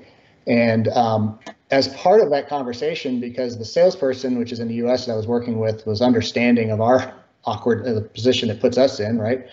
And he didn't agree with them coming down with that decision, but he's kind of stuck with it. But they did send us some information that showed that, it wasn't just the technology, that Radio Master did just flat out copy some of the circuits because they had things on some of their boards that literally did nothing, but they were pulled from the FR Sky circuit. So that type of stuff has been a problem in this whole industry for years, for as long as we've been in it. People copy stuff. It's actually more culturally accepted, and I think, in the Chinese industries to copy things. They don't look at it in the same way we do. Even if they don't want it to happen to them, they don't look at it the same. So currently, we still only sell FR Sky, although they did change their stance a bit. We will lose some benefits if and when we start selling Radio Master, but they will still sell to us. So now, instead of trying to just pull it out from under us, they're just giving us some incentives to stick with them. So, yeah. So we look at FR Sky. I mean, we're talking about the history of the radios of FPV, and they've gone back to, I believe, 2011. And what they were was a protocol, ACCST. That was kind of like a much better protocol than anything else out there. I guess Spectrum was the big thing out there at the time. And then ACCST came in there, and it had a superior link. And then they also started funding the open source project of OpenTX. And so they had a full-time developer in the OpenTX project. And part of the idea was that when you bought one of the radios, you're actually helping to fund the OpenTX project. And then what you started to see were people stealing their protocols, as far as ACCST was starting to show up on the toy drones. And then you would start to see, like, the Radio Master copy their entire radio. So they're selling a Horus radio system for $120, with a color screen on it. And not paying for the open source project. And one of the things that they decided to do is they said, okay, enough. We're switching over to a proprietary protocol. So we're switching to Access. And then now they're betting the farm on something called Ethos, which is their version of OpenTX, but it's kind of like a cross between OpenTX and Spectrum in some ways. So it's an easier menuing system. It's really kind of a nice little overall system. But I mean, this is, you know, essentially they've gotten burned so badly by the industry that they have to go proprietary. And unfortunately for the end user, it's been horrible. For us, it's been horrible. The move to Access has been so confusing and difficult from us from a support standpoint. And the fact that some things are and some things aren't backwards compatible has been just horrible. You know, especially when you came out of so many of these Whoop drones and small things that came with you know, a D8 mode receiver built right in. Right. And now, well, to use it with an FrSky transmitter, you have to use an adapter. You know, and I understand why they did it. Yeah. I disagree with the fact that they dropped the compatibility on their newer radios with it, because it just makes it a nightmare to support what people are doing. And it actually, I think, helped RadioMaster, because now you have RadioMaster that just works with a lot of these other third-party items. But it is, you know, again, the protocol was theirs. You're right. You know, the technology they're using on the radios for the actual function of the radio was open source, and that's where it became such a big issue, I think, is that people are like, well, you're using open source, you can't lock it down. I'm like, well, but it was our radio protocol. And, you know, it get a lot of finger pointing and a lot of opinions that are very strong. And, you know, it just, yeah. And, you know, some people I think there are people that will never use FrSky again. And I think there are people who will never use RadioMaster. And I don't know that either one's totally right. I get it. I get both sides, and here we are stuck in the middle, right? Yeah, but if you're starting out today, you buy yourself a FrSky system with Access, you're ready to go. You know, it's like, you know, as long as you're not using something that's older or something that has D8 right. mode, that you have to get a module that, you know, that works with it. But yeah, it's and that's difficulty. Or that some of these were somewhat backwards compatible with D16 mode, but you had to do firmware updates, which was not a straightforward process for a lot of them. So, you know, it added so much difficulty. And from a support standpoint, oh my gosh, you know, we have schools buying some of these radios for STEM projects, and you know, imagine people like you guys and us were used to dealing with the fooling around with changing firmware and things like that, which is not that big of a deal really to us, but to a school that maybe doesn't really understand anything about it, it's just overwhelming. You know, they don't know where to look.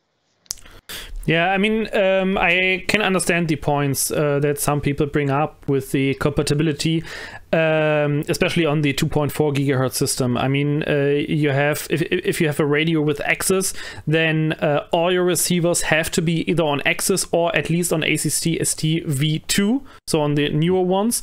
But on the other hand, yes, it is a little bit of a hassle to update them, especially because they don't have OTA updates. You have to do it manually. No matter if you connect it directly to the radio or to your BetaFlight flight controller and update with pass-through, doesn't matter. But on the other hand, I think there are receivers from 2014 or 2015 that got the ACC ST V2 firmware update. So you won't have any receiver laying around that is not compatible with an Access radio. Actually, they all work. You have to update them once and then they just work. And what I also actually like is with Access, they removed a lot of the problems people had with ACC ST. We have OTA updates now. We have link quality now, although it's unfortunately not passed to the flight controller, but at least on the radio we have link quality. And the biggest advantage that I see is that you don't have different receiver firmwares anymore for FCC, for EU, or for Flex, for example. You just have one receiver firmware and the receiver just switches the mode according to your radio. And that's a nice thing. So you have much less work to do if you get a new receiver. You just update them. You don't have to look, okay, is that the right firmware or is that the right one? You just flash the firmware update that's available. Absolutely. If you're staying with the FR Sky branded stuff, then yeah, it's not a big deal. We see the issues with the plug and play stuff that's made by third parties that come out that doesn't have the ability to have the firmware updated. It's working in older D8 mode and stuff like that. Yeah. I'm a big fan. That's why we carry FR Sky. I mean, we don't carry Radio Master right now. We probably will eventually, but we don't currently. And there's one more point you talked about that people, or Steve already said, that people fight about what the best system is. Actually, from my personal view, I absolutely don't care what the companies do, what the systems do, what they did to the community. I don't care. What I care for is the system has to do what I want to do, period. And that's the reason why I use R9, for example, for all my planes, because R9 gives me 16 channels. It gives me the biggest telemetry range I can get in the 868 megahertz range. It has enough range for me for my long range flights, and that's all that counts for me. And it is compatible with OpenTX and different external hardware like my antenna tracker or whatever. So it's just plug and play and directly pass through to the antenna tracker without any hassle. If I look for Crossfire, for example, in the past they had issues with the INAV flight mode not transmitted correctly, and it needed an actual Crossfire update and an OpenTX update to fix this issue, to get the flight mode on the radio again. I never had these issues with FR Sky. With R9 it just works. You know, it has to work for me, and I don't care about the company that's behind it. I have a Radio Master radio. The reason why I use the Radio Master is because it gives me tons of features, compatibility with every system I need, and it's cheap.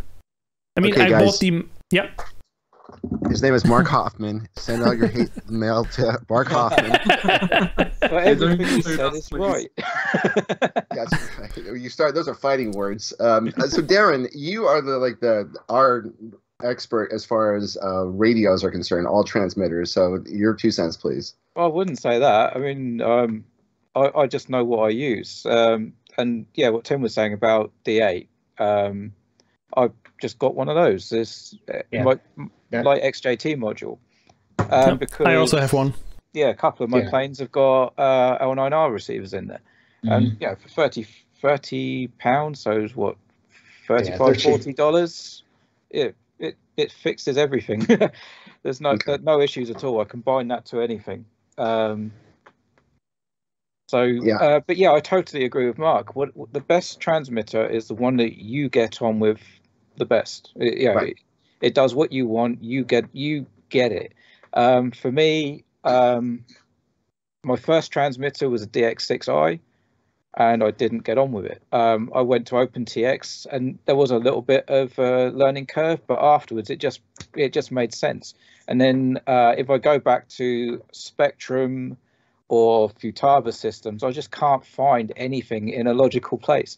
It's like setting up simple stuff. Like a guy at the flight club I'm at wanted a throttle cut on his Futaba, and it took half an hour to find where this throttle cut was. It just wasn't in anywhere logical.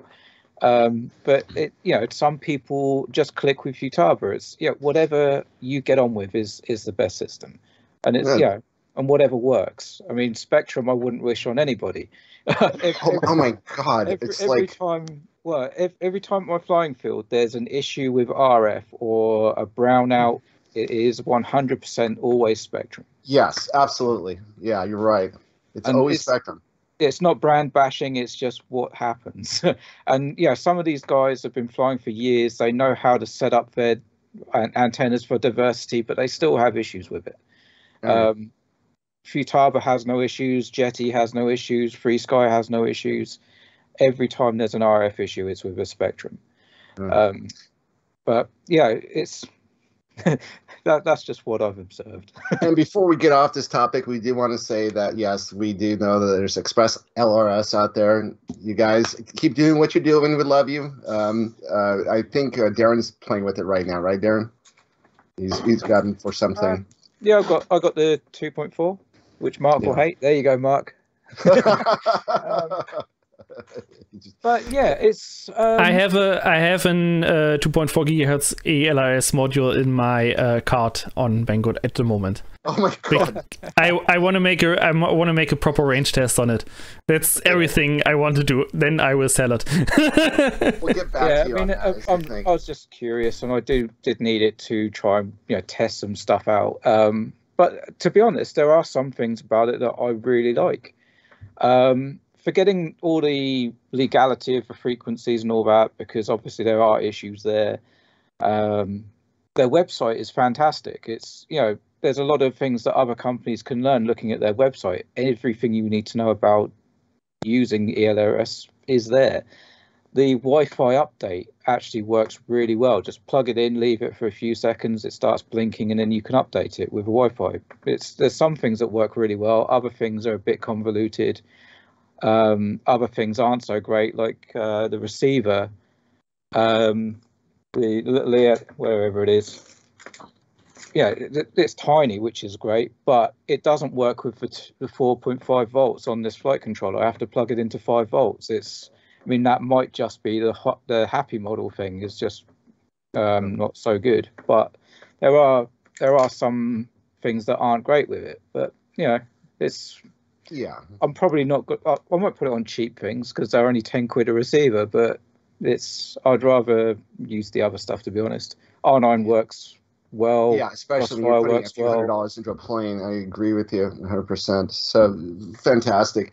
Yeah. So Tim, what do you think? I mean, you're a guy who started back in 2006, and you're starting to see we're fighting over all these different protocols on these radios. Can you imagine having all this good stuff? Back then, it's mind-boggling, isn't it? Right. And I will say though, there's always been fighting as these systems came out. And people always have said other people are copying from them and everything. But it's what we have now is just incredible. I mean, what we started with, what I started with. You mentioned Spectrum.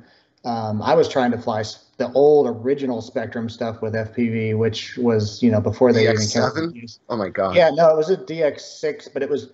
The protocol was not their current DSM. Was that like the DX6 Park Fly with DSM? Yeah. Oh my gosh. That was what I started with as well. Trying to do FPV is a nightmare.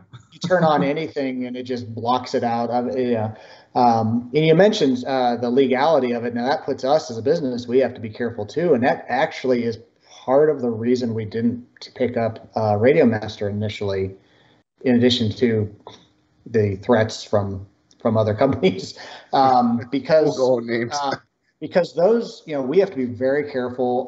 The FCC here in the U.S. did go after companies, and luckily we were following rules. But a couple other companies got fined for selling stuff that didn't follow the rules. And most of our equipment operates under amateur radio rules, and we're able to import it and sell it because it fits within the amateur radio world with what it can broadcast.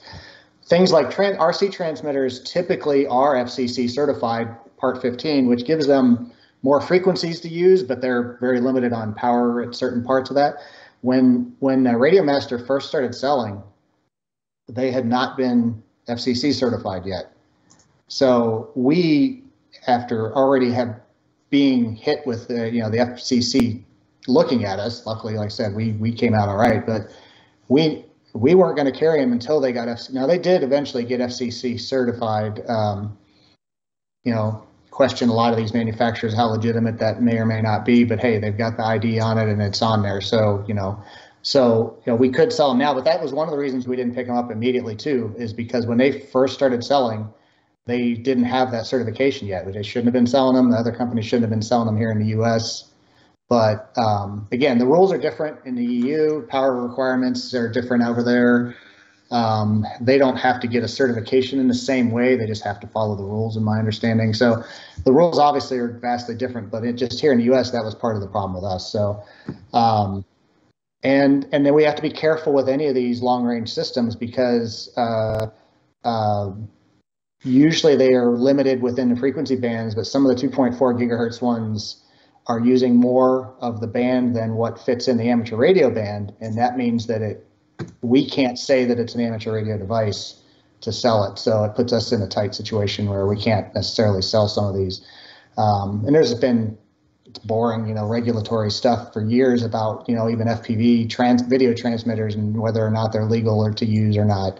But, it's technically on pretty much across the board, the analog video transmitters in the U.S.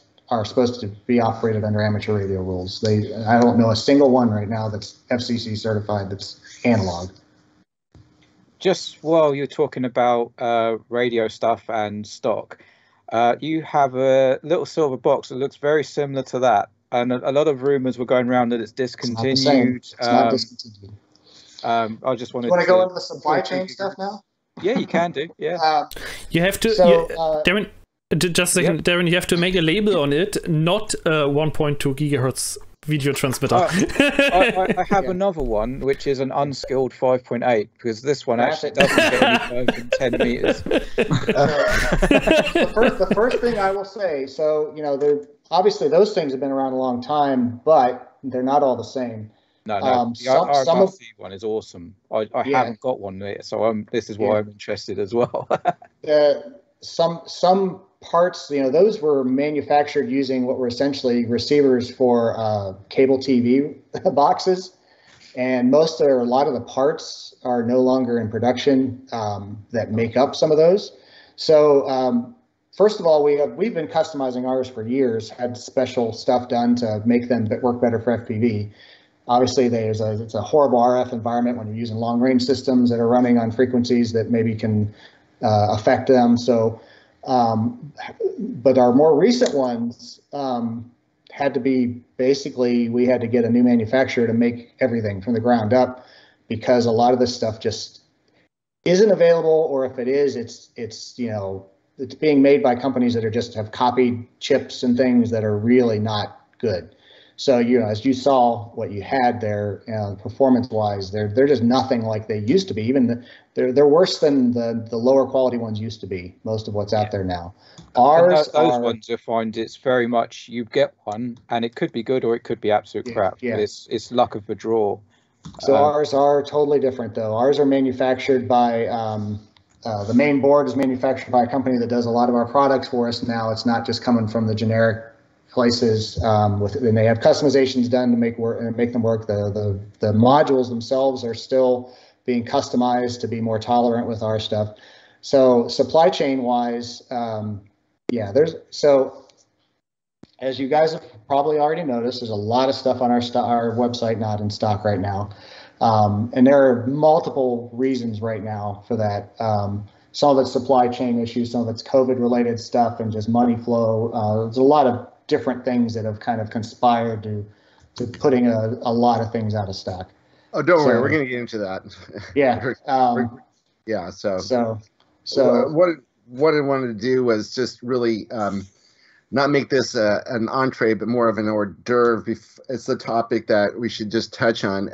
How concerned should we be about the FAA? And keep in mind that we're being watched around the world, so it's like if we go too deep into this, people in the UK won't really care too much. Yeah, no.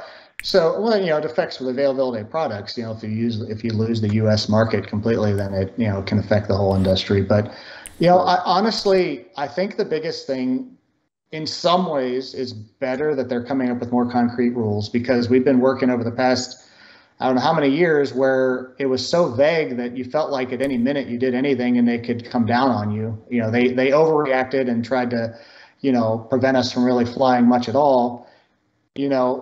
Most of the current rules are going to forbid what most of us would do as long-range flying.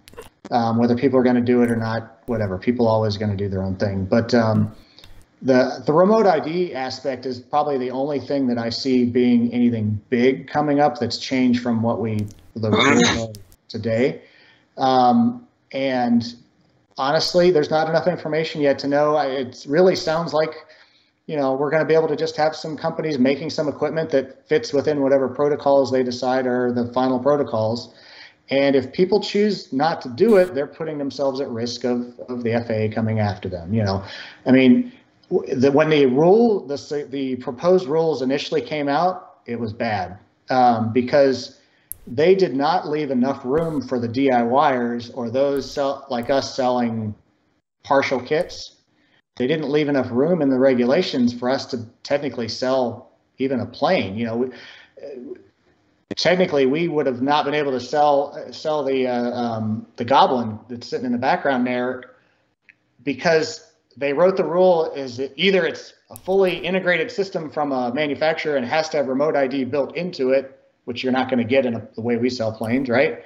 Or it's a DIY that literally the person built themselves every part with very minor percentage of it pre-made parts, and it wasn't possible, and that scared us.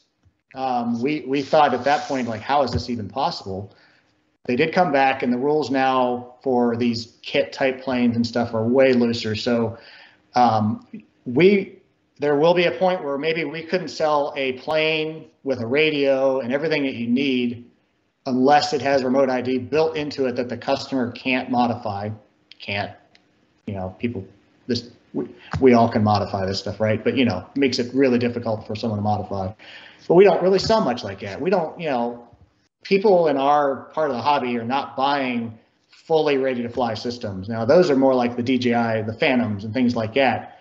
And they're going to do what they're going to do. So I'm not particularly worried about it. The biggest thing I see is that those of us that would like to be able to fly longer range beyond the line of sight are still, just like technically it's been for a while, are not going to be able to do it and say we're following any set of rules. Hey, Mark, you've had your hand up for quite a while. Oh, sorry, I didn't see that. No problem. Bonafide Pirate had a question in the chat for Tim. Are the current RMRC receivers better than the older ones that used Comtech modules, similar to Racewood? Maybe I could do with some new receivers if they are better. No, I wouldn't say they're better. They're about the same. We've when we were testing them performance-wise, they're about the same as the old with the good. Yeah, and that company just went out of business. That made those old modules, unfortunately. Again, no more cable industry needing analog receivers. So, but I would say they are very close to the same performance. We've had some people say they're less. I've had some people say they're a little more. I know that I've when we were first testing them, we had one of our customers go a few miles with just dipole antennas on each side, and I think it was a 400 milliwatt on the transmitter on the plane. Again, it's hard to get anything that's not just subjective, when you're trying, conditions change so much in every flying condition, but I would say that they're in line with the older ones with the old Comtech modules that were in them. Okay, before we get off the FAA, the only thing I'd like to add to it is that back in a few years ago, I was watching the news, and there's this woman that came on to do the entertainment report who was so unbelievably gorgeous. I just sat there with my mouth open like, oh my God, this is the most beautiful woman I've ever seen in my entire life. And after a while, I got used to looking at her and listening to what she had to say. She didn't have much to say, but she was just still really good looking. And someone named Jeff Bezos decided that he needed her in his life. And because of that, I think that he found himself out of the leadership role in Amazon. And I think that is a lot of our problems in the industry. And him being gone out of Amazon is really going to help us a lot in the future with FAA. Because I think a lot of the shenanigans that you're talking about with basically regulating us into the cornfield had to do with his ego and wanting to control the airspace. So thankfully, he's in whatever mode he's in right now, flying rockets to outer space and taking celebrities with him. But now we're going to get into, so we started talking about the supply chain, and this is the thing that's near and dear to a lot of people's hearts. As far as, now, as I recall, you had an issue going back to 2000. Mark, do you still have a question, or is it, okay, you take it. What happened was, I noticed a couple of years ago, you started having inventory issues probably like 2019, and it was before the pandemic. So, and that was around the time of the trade war. So, what was going on back then? What happened with the pandemic, and what's going on now? There's a lot of things that go into some of that, things like that, and it also depends on which group of products you're talking about too. Planes have their unique issues when it comes to supply chain. They can't be shipped to us the same way the other items are, and the industry, changes quickly. As we get, someone mentioned Banggood and some things like that, as people, there was a while where a lot of people were buying a lot of stuff from Banggood because they were just selling stuff dirt cheap and selling a lot of stuff that we couldn't even sell because it wasn't legal.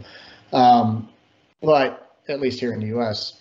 So, that affected some of the supply issues back then. Planes are always a challenge because they have to be made in large batches. It's a long time to be manufactured. Generally, it's a few months, and we usually have to pay up front for them, a very large cost of manufacturing.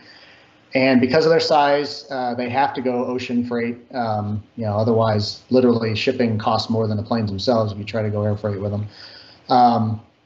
So it starts to put supply issues there because we try to not order too early. You try to judge what's going to be needed, and and then it just takes time. Just the shipping alone, before pre-pandemic, would take a month. Once they did ship, and a big container might cost $7,000 then to ship. And you fill it up with planes, great, because then the cost per unit is not that bad, but you have to fill it up. So the market had changed a little bit there, and it tightened things up a bit for us. It wasn't really a problem necessarily, but we had to be more careful where we were putting our money. And the pandemic hit, and it really changed things drastically initially too, because initially sales stopped, and then they kind of ramped up a bit again, but became a little less predictable.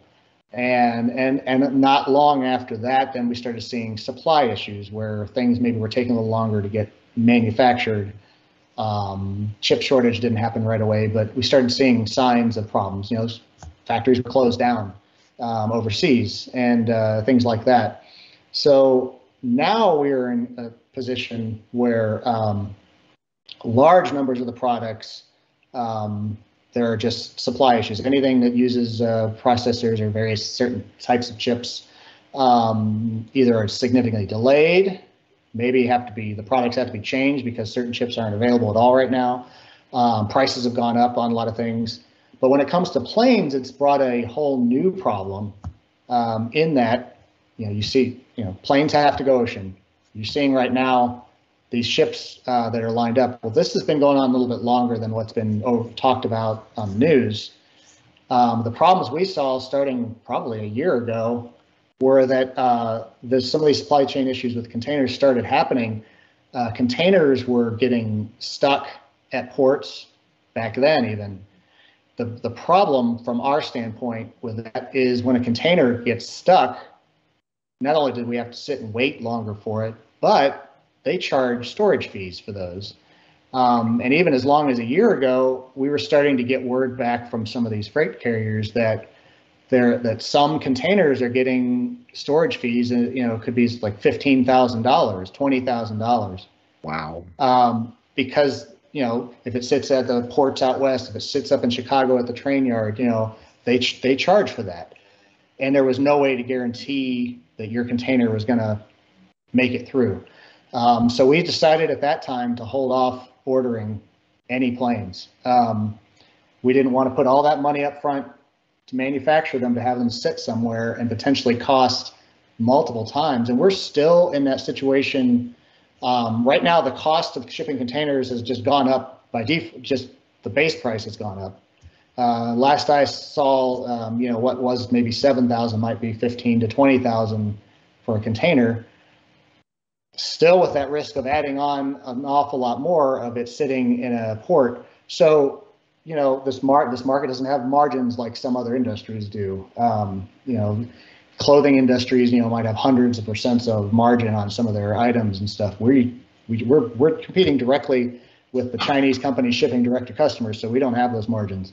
So currently, we still are holding getting our planes made. Now, all that said, this and other supply issues where we've had a lot of shortages, we're working on some stuff right now that should allow us to at least give the go-ahead to manufacture a lot of these planes, and to start moving forward, and also restock a bunch of the stuff that we don't have otherwise. So I guess just to ask for a little patience there. It's been a weird couple of years, and we understand it's frustrating. You know, you look and even INAV stuff is out of stock. A lot of it's on our site right now is out of stock. So we get that. Bear with us. It's going to be back. Prices may go up just because of chip issues and stuff. So we have to watch that. But we expect to have some stuff going on here in the next few weeks that will help us.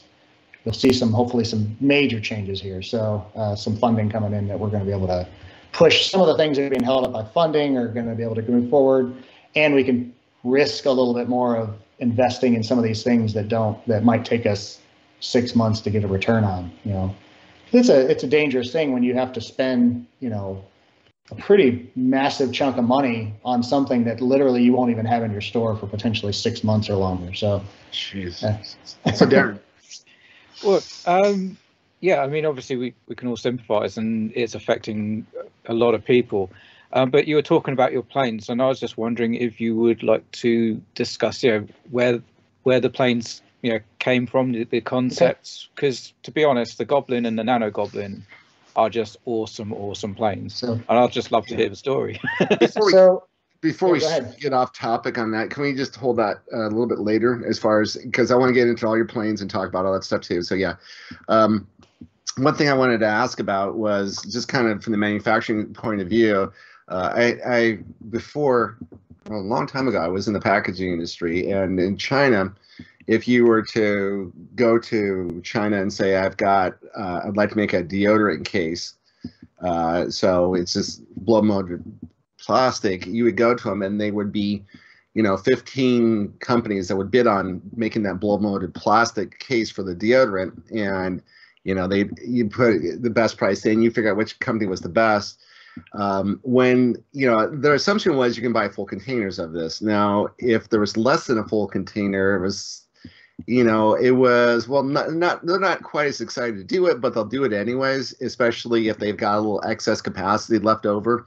And the reason I bring that up is because a lot of what we buy, as far as these planes are concerned, are packaging materials. So the EPP foam, the EPO foam, we were talking to Chris Click with Right Wing, and he was mentioning that the BASF foam you use is manufactured at the Mercedes-Benz Bumper Company.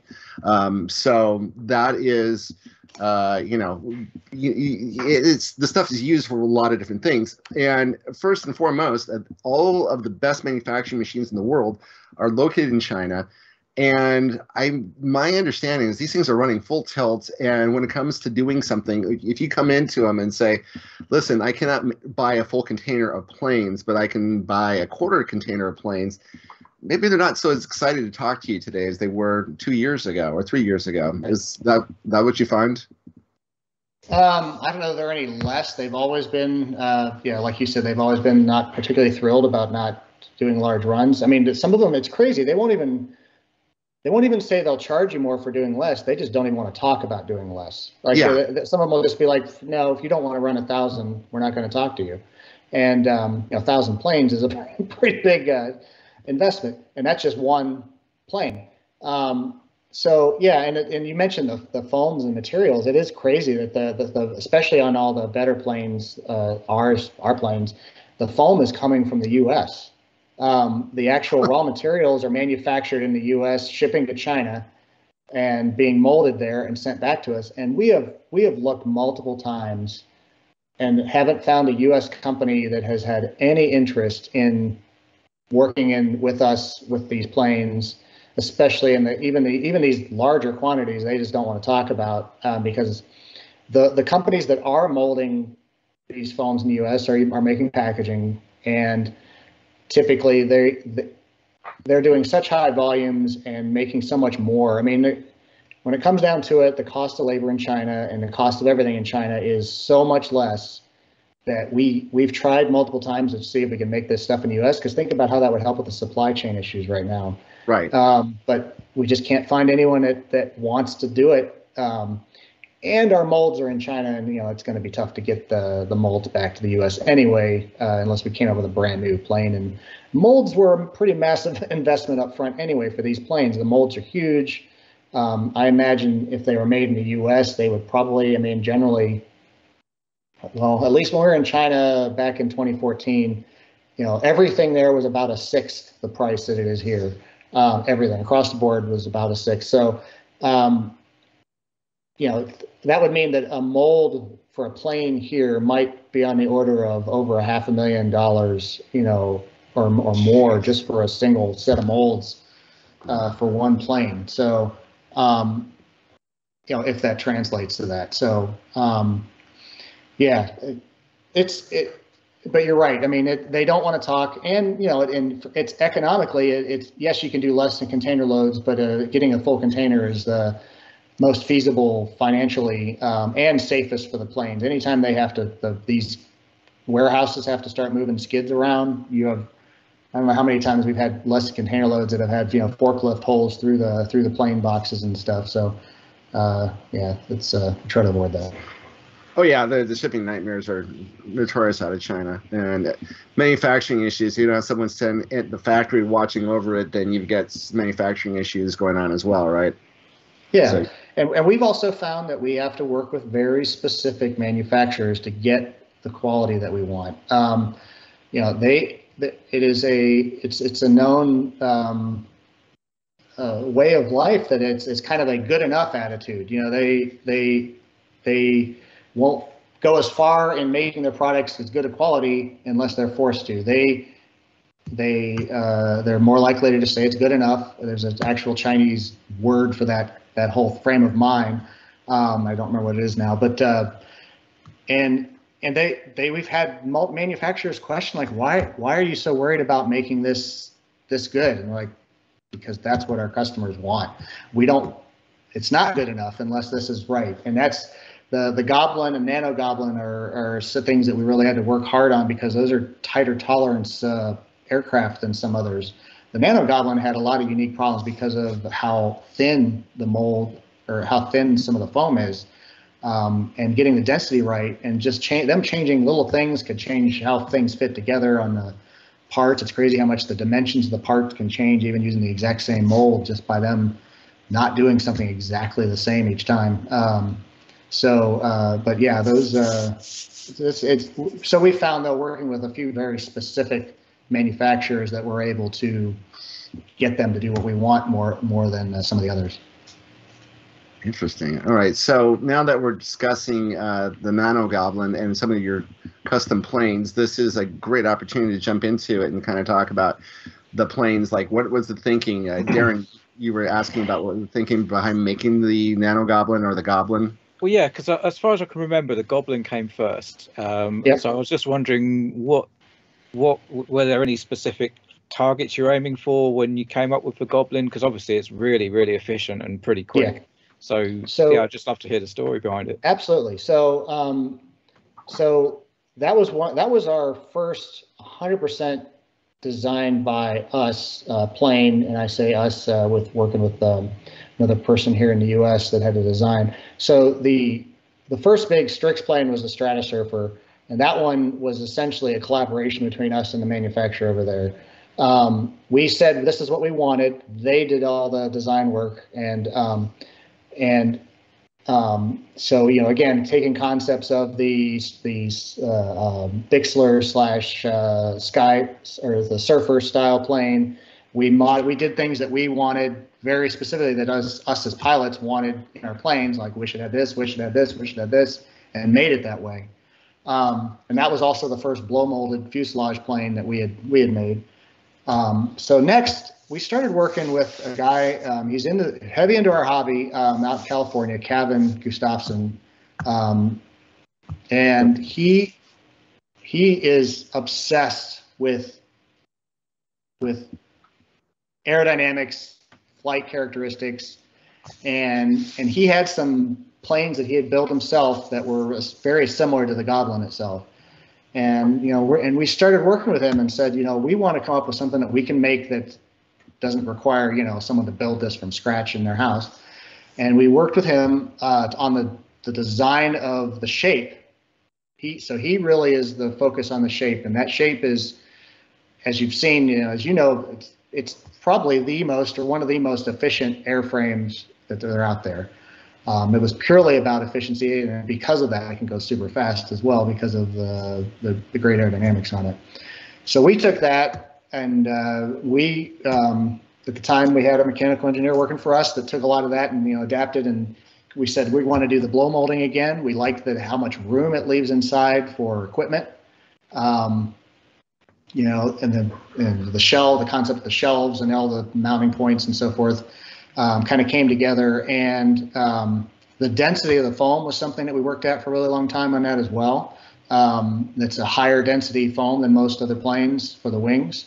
That makes them more rigid, makes them more able to handle crashes, although then now your pressure's going other places. So, the carbon fiber has to work a lot harder now if you hit something.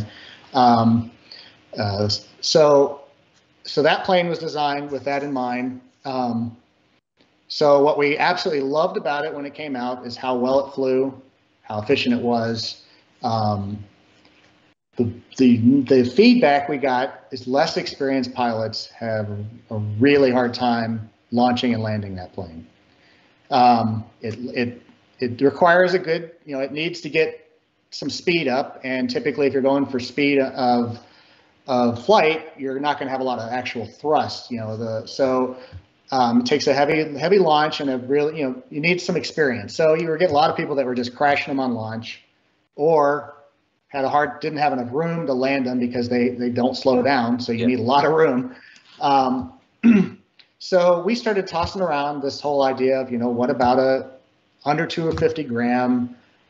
We were talking with Kevin at the time as well, and he had some ideas about something that flies that's more of something closer to a backyard flyer that can fly really slow but has the same style of wing and also the same efficiency aspects. So take that style but target not only efficiency but also being able to fly more slowly.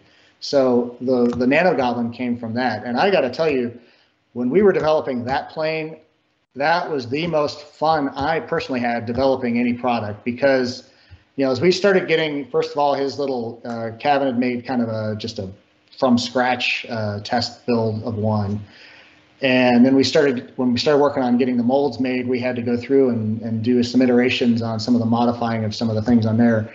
And that immediately clicked with all of us that we're like, we're doing the thing that a lot of the quad guys are doing, where we're flying down low and under obstacles and stuff, but with a fixed wing plane. And it just made it, I enjoy flying fixed wing more than quads.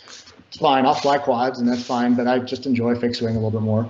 And it just, I looked forward to like, oh darn, we got to go test. Let's go out and test. Oh yeah, it's such a hard day at work today, right? But it came down to that one. Again, the big target was under 250 grams, fully loaded with everything on it, and the really good flight characteristics. And it's durable because it's so light that typically you can bounce it off of things and very little damage, something you can glue real quick if it does break. It's super lower density foam to keep it light. So that does add a little bit of weakness just because it's not, the pellets are not packed quite as tightly to each other. That one just evolved from the other. We actually have another design that we started to look at that was going the other direction, bigger instead of smaller. The problem there was seeing changes in the market. The cost of the molds for the bigger ones goes up with the size, and much more limited market. We feel that, yes, there will be hobbyists that want to fly it. We actually think that there would also be potentially commercial or government people that would want it too, but it's higher risk. And it's a plane that's, the Nano Goblin moves, when we've got them, it moves out, we can sell them easily. The full-size Goblin, sales slowed on that quite a bit. Again, it's a little harder, so it limits the customer base a little bit. So an even bigger plane, I'm sure people would love. We have a prototype that we flew. It was great. I mean, it's amazing. This thing's huge and just flies forever. throw a big lithium-ion pack in it, and you just let the thing fly all day long, probably. But it's not cheap. And we were potentially going to change a little bit. You learn things. The full-size Goblin being tough to land. You do tend to, it's a little bit easier to break spars or to pull the wings off from the fuselage, and that's one of the complaints that we do get about it. So we try to take that into account, making a larger one, make some changes. Probably would not be molded because of the size, not be blow molded because of the size. Anyway, so it's a fun process. But those really came from someone who just loves optimizing and to these, to something that we can manufacture and make in bulk. Go ahead, Steve. Yeah. So, did I hear you right? You're talking about something larger than the Goblin? Yeah. Actually, he had worked on some planes. Yeah. What was the wingspan on that? I think it was 60 inches, maybe a little bit bigger than that. So launching, that gets to be scary because at that point now, there's nothing underneath it. It has to be hand launched. You're looking at now a much bigger prop on the back end. It's generally, if people are launching the Goblin right, there's not much risk, but we've seen people hit their hands with props. That one, I would love to make it, but I don't know that one's ever going to happen. That's I got a 2-word review for that. Hell yeah, that's awesome. If you have seen people hand launching the Skywalker X8, then you are not scared of any plane anymore. Right. So it's certain planes are just tough to launch, and the X8 is scary because of its size and how you have to hold it, and that prop hangs down really low out of the back there. And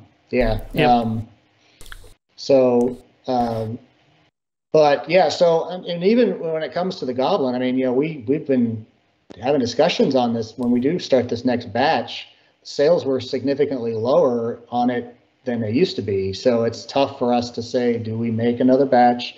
Do we not? The return on investment takes forever. I know that there is a hardcore group of people that absolutely love the plane. There are people that are not as popular or fond of it because of how it can break if you land wrong. It's so finicky. I fly one myself, and it's like every couple of flights I've managed to pull the wings out or maybe crack a spar on landing just because you need so much room to land it. It just doesn't slow down, and if you do it right, you can get it to kind of do a stall landing and kind of come in not too fast, but and it's pretty stable as long as your CG's in the right place. But again, it's just touchy. And then the balsa elevons, which I see you have on yours, make it that much better. That actually we wanted to do those out of foam that size, but it just couldn't keep the stability of the foam when we made it that long, and it's just more efficient there. But those, we had to have, I think, 1,000 of those made when we had those made by a different company that made them, and sold slowly. So it's like, if we can drop the price, maybe that's what seemed to push the sales of them a little bit more, is when we were able to drop the price kind of at the end there, at the last of the stock that we did have out of the last batch. If we can get the manufacturing price down a little bit, maybe we'll be all right and just still do another run with, to be able to sell them at lower price, but we'll see. Yeah. So I'm looking at if I were looking at the sweet spot, we have already talked about this, and it always seems to me that the sweet spot is between 900 millimeters and 1.2 meters as far as an FPV plane is concerned. And so that seems to be, which leads into one of the planes that fits perfectly in this, which is your ReadyMade RC Recruit. That is essentially, you can say it's the same thing as the AR wing, but that is a plane that came out, 2017, I'd say? That sounds about right. It's been a little while. Yeah, that sounds about right. 2017 timeframe. And really nothing else is like it in the industry. I mean, we've had things that are better. We've had a lot of things that are worse. But that is just something about that plane is so remarkable. And, all I wanted was that plane in 1.2 meters, and they say it's impossible to make that, because of the shipping constraints. Well, that becomes a big problem. Although that one being flat, I mean, it's a little easier. You know, you have you take the fuselages combined with long wings, and that's where you start getting the box sizes start going up so much. But you know, with a flying wing, you're just basically lengthening the box when you make the wings longer. You don't have to; it doesn't have to get too big otherwise. So I don't know. We can look at that. The problem is that truly is the Recruit was, you know, an AR wing that we worked with the manufacturer to integrate the launch, the stabilizer that was in it. So it's kind of customized for us in that case. The problem with that is that they've moved on to a new wing that it flies well, but I still prefer the original design myself personally. And the stabilizer, the launch setup that we have been using, the manufacture of that has always been difficult, and we may not be able to get those at all now. So I'm not sure if we're going to be able to do another batch of the Recruits as they are. Don't say that. Well, you don't need a stabilizer. You just put INAV in there. Yeah, no. So the biggest thing, I mentioned earlier that we were seeing a lot of quad people getting into planes. And one of our big reasons for that plane design, or that as it came, you know, all together, recruiting people into fixed wings, we were really was a play on that. We were trying to get people into fixed wing and wanted to make it easier. And, you know, the easy launch was a big part of that. The little mini non-adjustable stabilizer that was in there worked really well and didn't cost us a whole lot to have put in there. We had to buy a large number of them, but they were pretty cheap per unit. Problem was we have zero input on being able to change settings on them. Basically, the company making them was really being weird about it and just says, we'll adjust it once up front, and you're going to get what we at that point, and that's all you're going to buy. There's no user configurable changes to it, even though Turnwell should be, but you know, whatever. They have, I don't know what other business they're in, but they don't care about this market at all, to the point that they don't want to hear anything. So I'm not sure we can get them anymore even. I mean, they were wanting a few thousand of them for the next batch is what they're pushing for, which way more than what we would want to do in a batch of planes. Sounds like they're owned by DJI. We actually had been looking at trying to find an inexpensive INAV equivalent. The problem is even the least expensive boards are still more expensive, and this was being fully integrated from the factory for us from overseas, which saves a lot of effort. You know, the whole point of it was to try to make it easy. You know, all of you guys can easily go solder a couple wires or, you know, plug in a few pins and have it ready to go in no time. But this was being targeted as more of a beginner, plug in a battery, get your radio set up, and just go type of setup. If this is really a Recruit, that means you're getting quad guys coming over, right? Yeah. So they're used to soldering. I would say it's mixed. This was mixed. We were targeting new people, not just from quads, but new people to RC in general. Right. So we had a big part of our sales where there were people that were new to RC that, you know, yes, it wasn't a ready to fly out of the box setup, but we were really easily able to say, all right, take this radio, this receiver, plug these things in, here are your settings. For a brand new person, you know, we'd literally just tell them radio, receiver, battery, and charger in addition to the plane, and could get a complete noob to flying at all, flying really easily. That auto launch worked really good for them.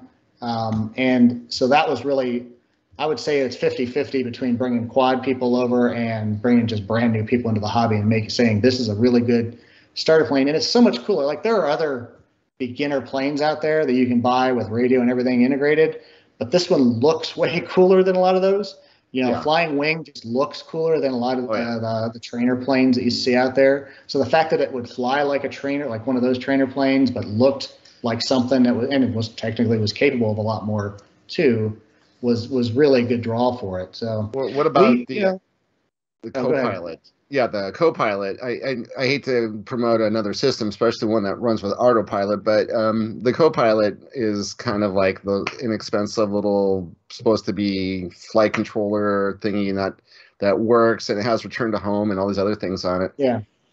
We've had mixed results with some of that stuff, and it adds complexity once they start adding all those other features. I think it was an advantage that this thing literally was not, you didn't do anything with it. And I think that was an advantage to these people just starting.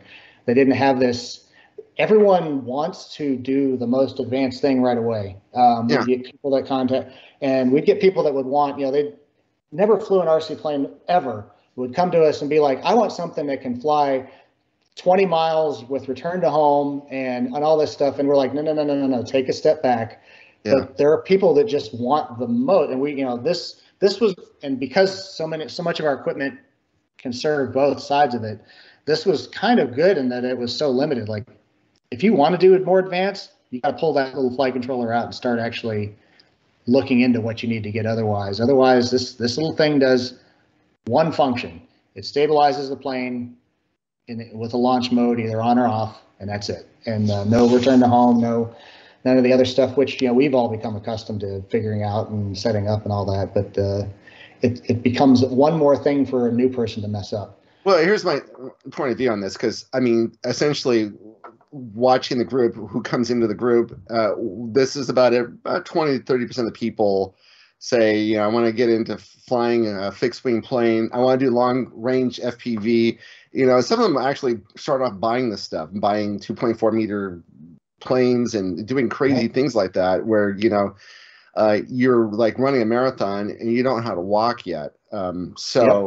It's exactly the point. But if people want simple and easy, DJI has that market. I mean, if you want something that flies out of the box today, you can spend $1,000. You'll be happy with it. You get yourself a quad and you'll be flying it.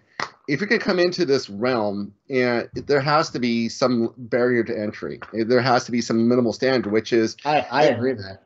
Yeah, and we've told people time and time again, we've had a number of people who sign on and they're like, hey, can you give me all the PIDs so that my plane can fly? I don't want to sit here and have to work on it. Or can someone build me a plane that's just ready to fly and hand me the remote and I'm ready to fly it? And our answer is no. I mean, it sucks. You're going to have to learn something. You're going to have to get to a level of something you want, and you cannot go out and buy it. This is something you have to earn. And you can earn all your crashes. You can learn how to put your plane back together. But sooner or later, you're going to be so much better off from this, because what happens is when you start to figure out how to get this done, it applies to other parts of your life. And there's just so many, we're making a generation of kids who don't want to struggle. We want to make it so easy on them that they've never seen adversity before. And this is what happens. They become adults and they don't want to get to that next level. Luke is probably sitting there laughing his ass off right now. But, he's like one of the few guys that, he is a guy who started flying radio control planes at age 5 back in 2005, because he was born in 2000. But I mean, what do you think about this, Luke? When you have to actually work up to the next level, is that improved? Is something going to happen you in your lifetime? I think it's quite crazy that there's so many people that, like you say, haven't had any adversity and are very much brought up that way now. So even just I do an electronic engineering degree, and we're quite close to the mechanical engineering guys, and some have never even picked up a screwdriver and undone and tighten up bolts. It's crazy, get an M3 bolt and they just strip it because they don't realize, you can't just tighten it to your heart's content. And they're doing a mechanical engineering degree, so it's insane. Yeah. So yeah, we're at a point now where we're trying to do is, I figured it would be great if you can do that, but it's not the end of the world, because you just tell them, if you can fly this plane without a flight controller, you're going to crash it a lot more. Or if you want to get a flight controller, here's a website you can go to. Here's a group you can belong to. You can struggle. You're going to, but I tell you, first and foremost, it's like we've seen so many people come into the group, and this is the thing, if you really pay attention to what's going on in our group, people start off with like, I can't get my first plane together. I'm having so many problems with it. I don't know what's up and I don't know what's down. And, we're trying to talk to someone who's half a world away, jumping off the cliff and throwing it all away and getting rid of this hobby. And then 3 months later, they're on their 5th plane. They love this more than anything they've ever loved in their lifetime. And it's because they had to get to the next level. But, you know, there is support, there's help, but we can only do so much for you. We can't build your planes for you. But you could ask us a million questions. We'll answer all of them, more or less, or you can tell you where to find the answers at. But yeah, to cancel a plane like the ReadyMade RC Recruit simply because you can't get a stabilizer. Well, the thing is that the combination makes it a unique product because again, it is an AR wing coming from the same manufacturer. It makes AR wing. We have to justify a batch now since they've moved on to the newer AR wing. If we wanted to make the same one, that this would be solely for us. Where before we were able to ride off of one of their manufacturing runs when it comes to the quantities of molded planes. The newer AR wing is nice. I do like it, but I don't feel that it's the same. I don't know what you guys think about that. But are you talking about the Pro, or are you talking just the AR? The Pro. Ours was the original, the classic plane. The Recruit was based off of that airframe. So we have to differentiate it from that a little bit too, right? In addition to some of the other stuff that we made sure we were with it. I mean, we have to make it different. Otherwise, we're fighting with them on price point too. And again, if they're shipping directly from China versus us shipping from the U.S., we had to pay to get them over to us and everything. Yeah, I mean, I'm not saying that we're not going to do it. It's just that it's a little bit harder to justify another batch. The sales had slowed on it compared to what they used to be. And because of these other alternatives, when there's a Pro version, people will go for the Pro just because it says Pro without necessarily understanding why. So have you guys flown the Pro? Have any of you guys flown the Airwing Pro? Mark has his hand up like an hour ago, so he's Mr. AR Pro, so he'll tell you about it.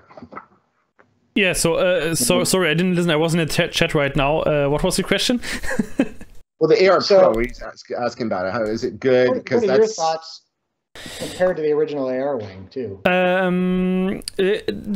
That's a hard question, actually. In my opinion, the AR Pro, the name is a little bit misleading because it's not really a successor of the AR wing, but it's more specialized model.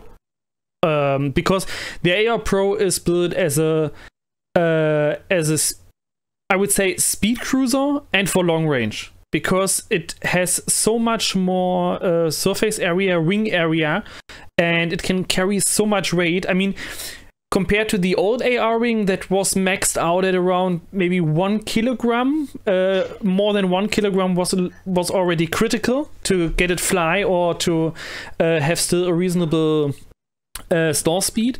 And the AR Pro just with 10 centimeter more wingspan, but the whole lifting body design and the deeper wings, you can load that thing up with 1.5, 1.6 kilograms with these, and it still flies. It's made more like as a long range plane. It's a pure long range platform or a speed cruiser, not that acrobatic than the old one. So if you want to, I think the old one is more universal. It's a more versatile plane. You can do much more stuff, and some stuff even better than with the Pro. Well, I think that it's a good point. That's actually one of the reasons we had looked at that and kind of said it didn't really, for as a Recruit, didn't make a good successor either because of it being a higher speed design. It definitely is meant to fly faster than the original Recruit, and I would agree that it's not really. Whenever that manufacturer said, "Here we have this new AR Wing Pro," we're like that. Doesn't look like the same plane at all. Why are you calling it the same? They're just trying to build off the name.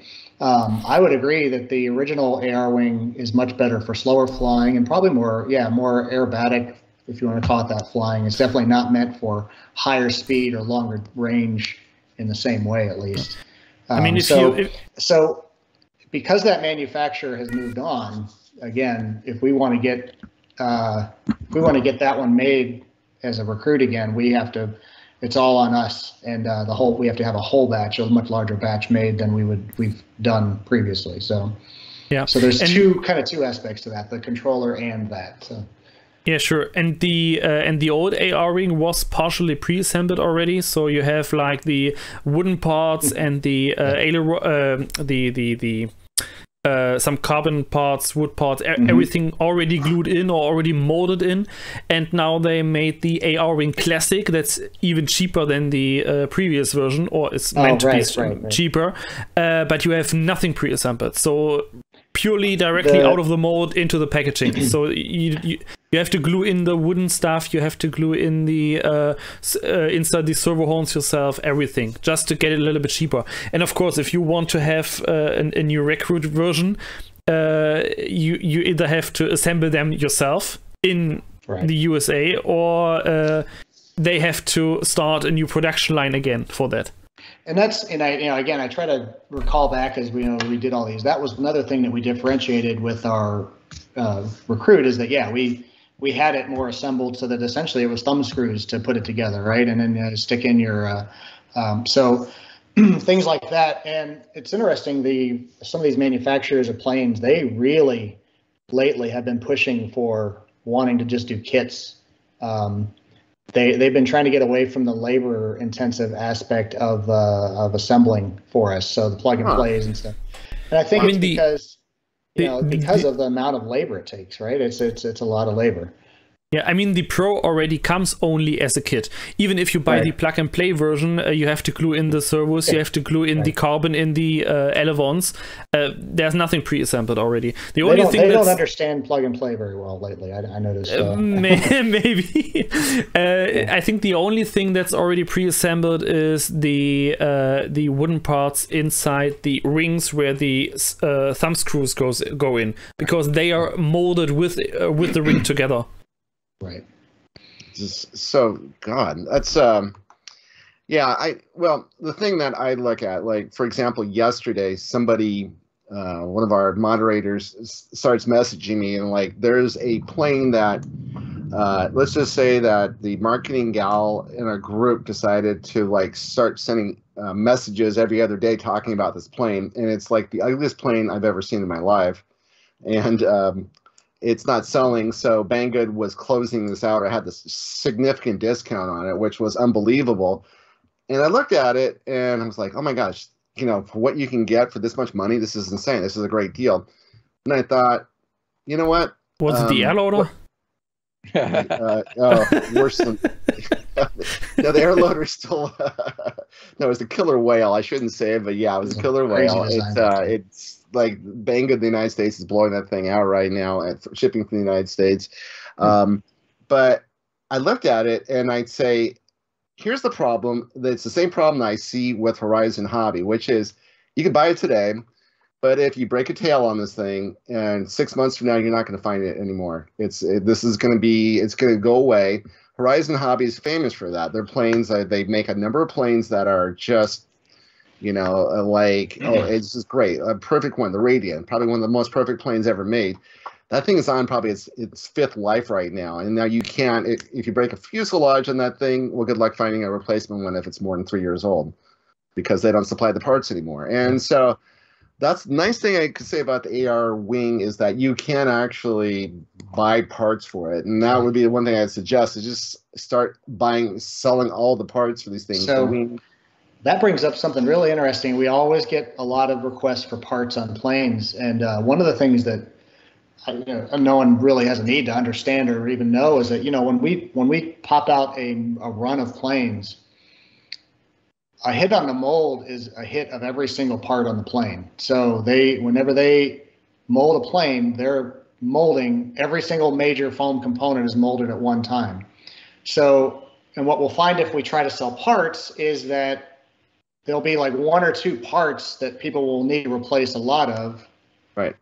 But they don't need other parts. The problem is the manufacturers refuse to mold partial planes.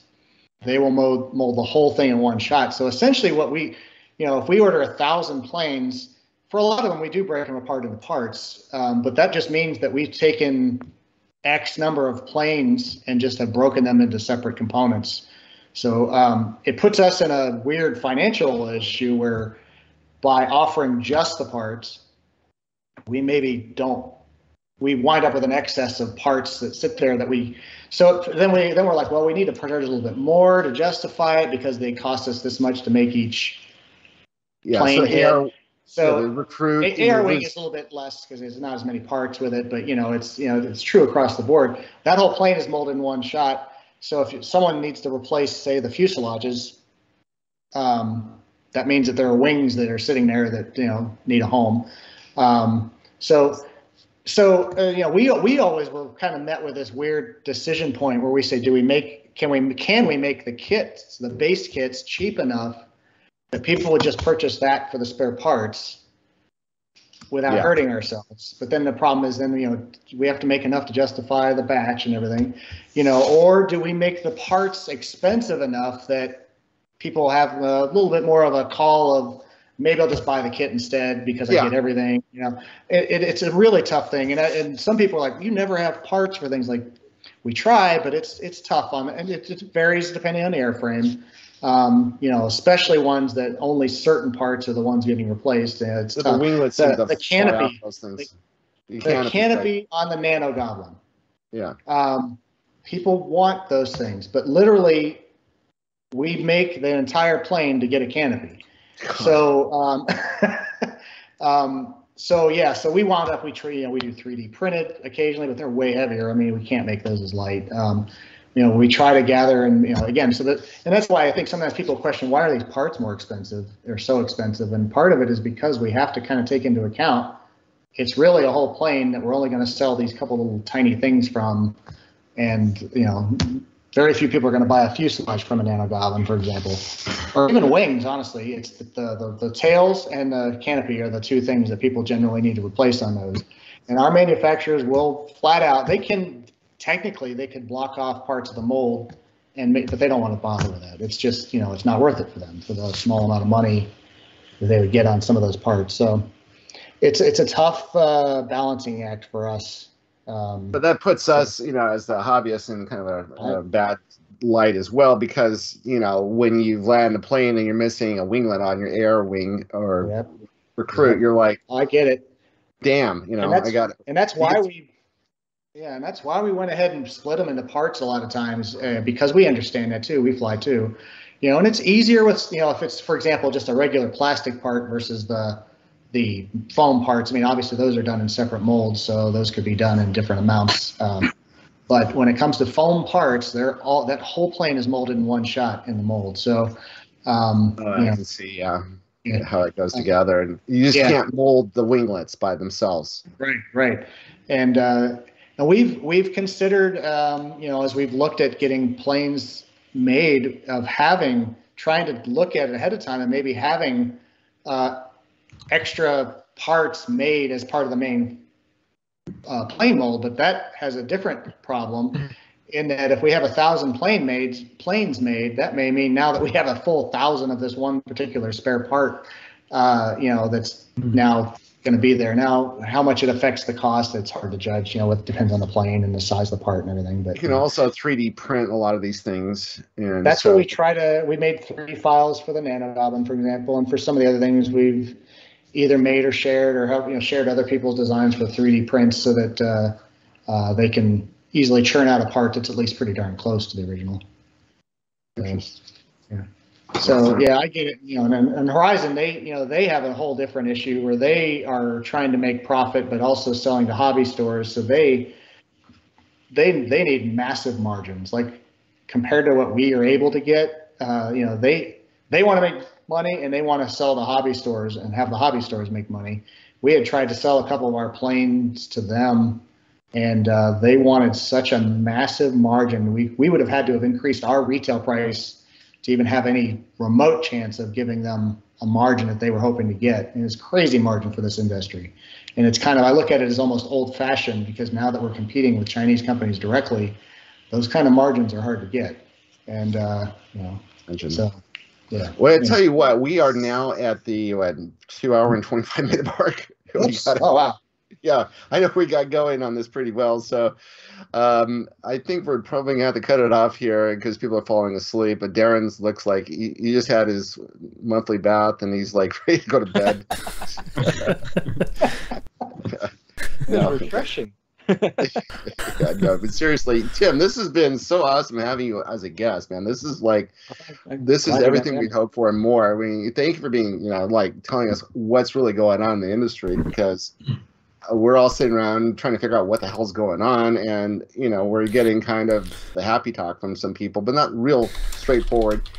Ask a question, get an answer, and you gave us the answers, and we certainly appreciate that. Plus, we really appreciate your insight as to how this all came about and where we're at for how we got here. And the future looks like, the one thing I will say is, like, the benefit of me having a little bit of gray hair coming in, maybe you having a little bit of gray hair coming in, is that at some point in your life, you sit there and you go, I've seen this movie before, and you kind of seen problems like this come along, and you realize that the problems of today don't last forever, and things get better down the road. So it looks like there's still so much going on. It seems like this hobby is firing on all cylinders right now, other than the supply chain issues. That what do you think the future looks like? I do think that I'm optimistic. I feel like we've been through some trials. It's been a roller coaster in this hobby, and actually I've always said there's this kind of tech trend of new technology where there's this interest in a huge rise in interest, and then it kind of wanes down, it drops down, and then it kind of comes up to a steady state. I actually feel like we peaked, that rise was probably around 2015, 2016, where we had kind of peak interest in FPV overall with drones and everything. Kind of waned a bit, and I feel like we've kind of now are in this, coming back into this more steady state of the industry. We're past the hype phase, and now into the everyone's doing their little fine tuning of things and making their own thing. So that makes me optimistic, because there's a drop before that, kind of a low point before that, and I feel like we're now past that low point, and COVID has added a bit to that. But regardless, we want to get out and fly, right? So it doesn't matter what else is going on. We don't have to fly with groups of people if we don't want to. So let's get out there and do stuff, right? Awesome. Well, that's a great way to end the show. Thank you so much for watching, and we'll catch you next time. Bye, everybody. Thanks for having me. Yeah. Thanks.